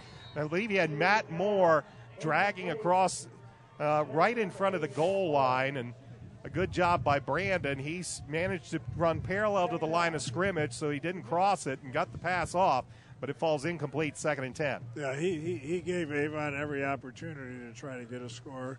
Right now Ben Davis is playing what we call a 5 underneath man-to-man coverage with 2 free safeties. So they're getting up in the face of the Avon receivers and just kind of chasing and trailing them as much as they can, because they know they've got help over the top with 2 free safeties. 2nd and 10 for the Orioles at their own 16-yard line. A minute 33 left to go in the football game. Avon trails by 14. Peters back to pass. Looks to the right side. Has Andrew Griffin. Touchdown, Orioles. 19-yard touchdown pass. Brandon Peters to Andrew Griffin. And a minute 30 remains, and the Orioles have cut into this Ben Davis lead. An extra point here can make it a 7-point game. We've seen that forever. They've done it all season. They did have the man-to-man coverage. He very wisely ran that route in the corner. Those 2 free safeties that I just talked about are lined up on the hash mark. He doesn't get that extra help on the sidelines, and that's where Andrew beat him, and Brandon delivered the ball. Alex Steffen on for the point after. The kick is up. The kick is good. A minute 30 remains in this football game. It is a 7-point Ben Davis lead, Coach, and now this game is going to come down to 1 play, 1 kick. If Avon can recover the onside kick, they have life. If they can't, the game's over. Right, because if Ben Davis recovers the ball, they can just kneel on it a couple of times and run the clock out, and the game will be over. So, that situation, you work on it. Usually it's a Thursday night thing. You send your kicker over there if they're just kickers, and this is something that if you watch them and make them do it, they should be working on this all the time, because here's your season, like you mentioned, kind coming down to executing one play that, maybe you only have to do it once or twice a season, but that once or twice a season is a very important situation, and that's what we've got here right now. So Alex Steffen will be on to try the onside kick. They'll line it up on the far hash. Ben Davis, of course, they changed the kicking rules. You've got to have equal amounts now as the ball's going to blow off the tee. Avon was hoping not to have to hold this ball, but they're not going to have a choice with as windy as night as it is. They were trying to get Gabe Laxton's to be able to actually get up to maybe recover, and they're going to try it again. Yeah, you can lay that ball down too. So here's the season really for Avon on an onside kick attempt. Steffen comes up, and he will kick it. It'll knuckle, it'll fall, and the Giants will fall on the football. Ben Davis will recover the onside kick as Story Emerson, their excellent wide receiver, was able to get his hands on a cold night, recover the football, and Ben Davis will have the ball 1st and 10 at their own 39-yard line with 1:26 seconds. Avon is out of timeouts, and for all practical purposes, Ben Davis just has to kneel on this, and they will be advancing to the regional championship game next week that either and take on either Lawrence Central or Warren Central. And a fantastic season for the Avon Orioles. Looks like it's going to come to a close in the sectional championship game. If you're a fan of Avon, you've still got a lot of great stuff to look forward to next week as next season as Kastner takes a knee. Of course, Darian Love has done an excellent job of running the football this year as a junior. He will be back as a senior. We'll also see Andrew Griffin return next year as an excellent wide receiving option for Brandon Peters. Matt Moore will be back next year, and of course Brandon Peters will be back next year. Ryan Dickinson, one of the stalwarts on that offensive line, will be back. Nick Shoemaker will also be back for Avon.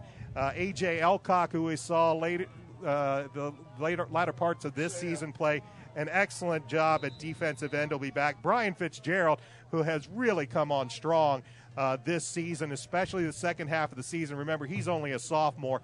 He'll be back next year as well.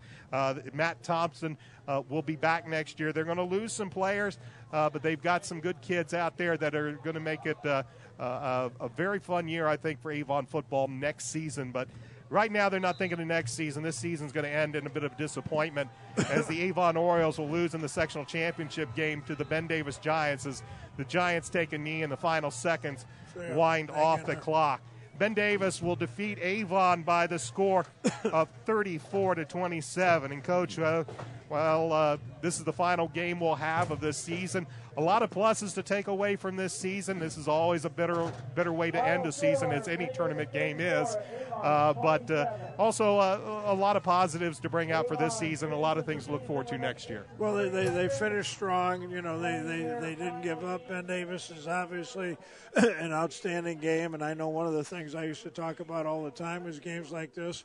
You look back over the game, and it comes down to maybe 3, 4, 5 plays, and I think this was the same. They traded knockout punches. Ben Davis has some nice skilled kids. They made a few more big plays tonight than Avon did, but Avon hung in there. I thought played.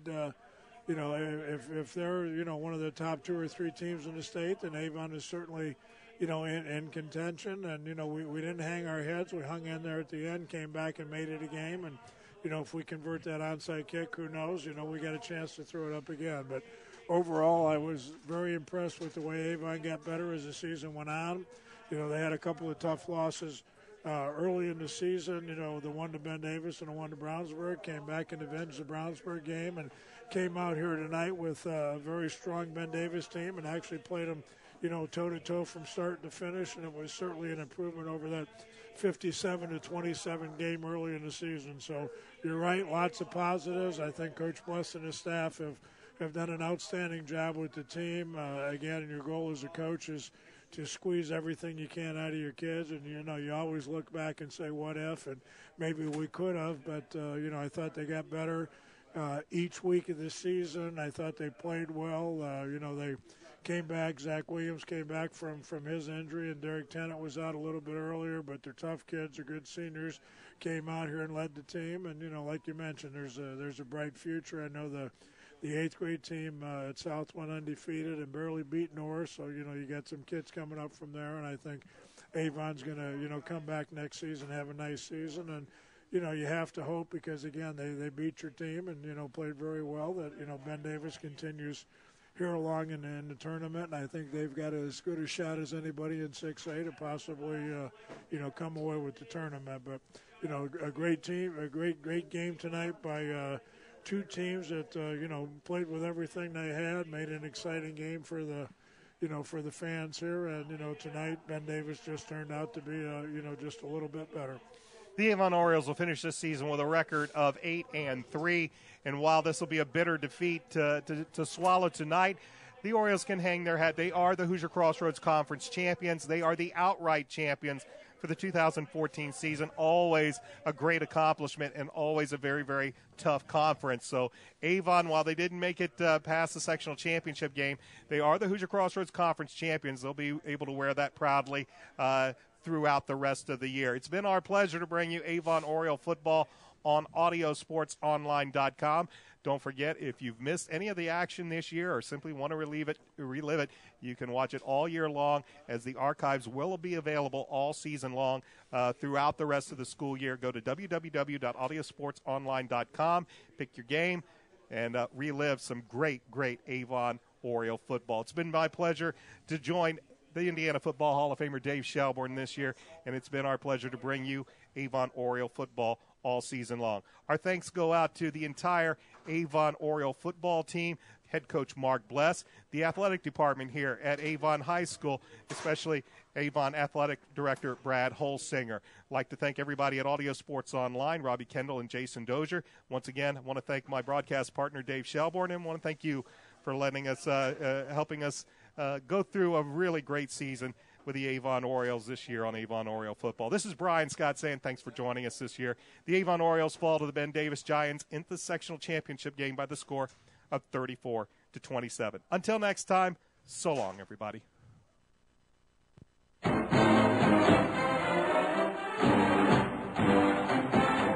Thanks for tuning in to Avon Varsity Football on Audio Sports Online. Tonight's game has been brought to you by McDonald's, Reynolds Body Shop, McNamara Florist, and Red Cobra Wrestling. Get a free on-demand replay of tonight's game by visiting AudioSportsOnline.com. Oriole Football is an AudioSportsOnline.com production.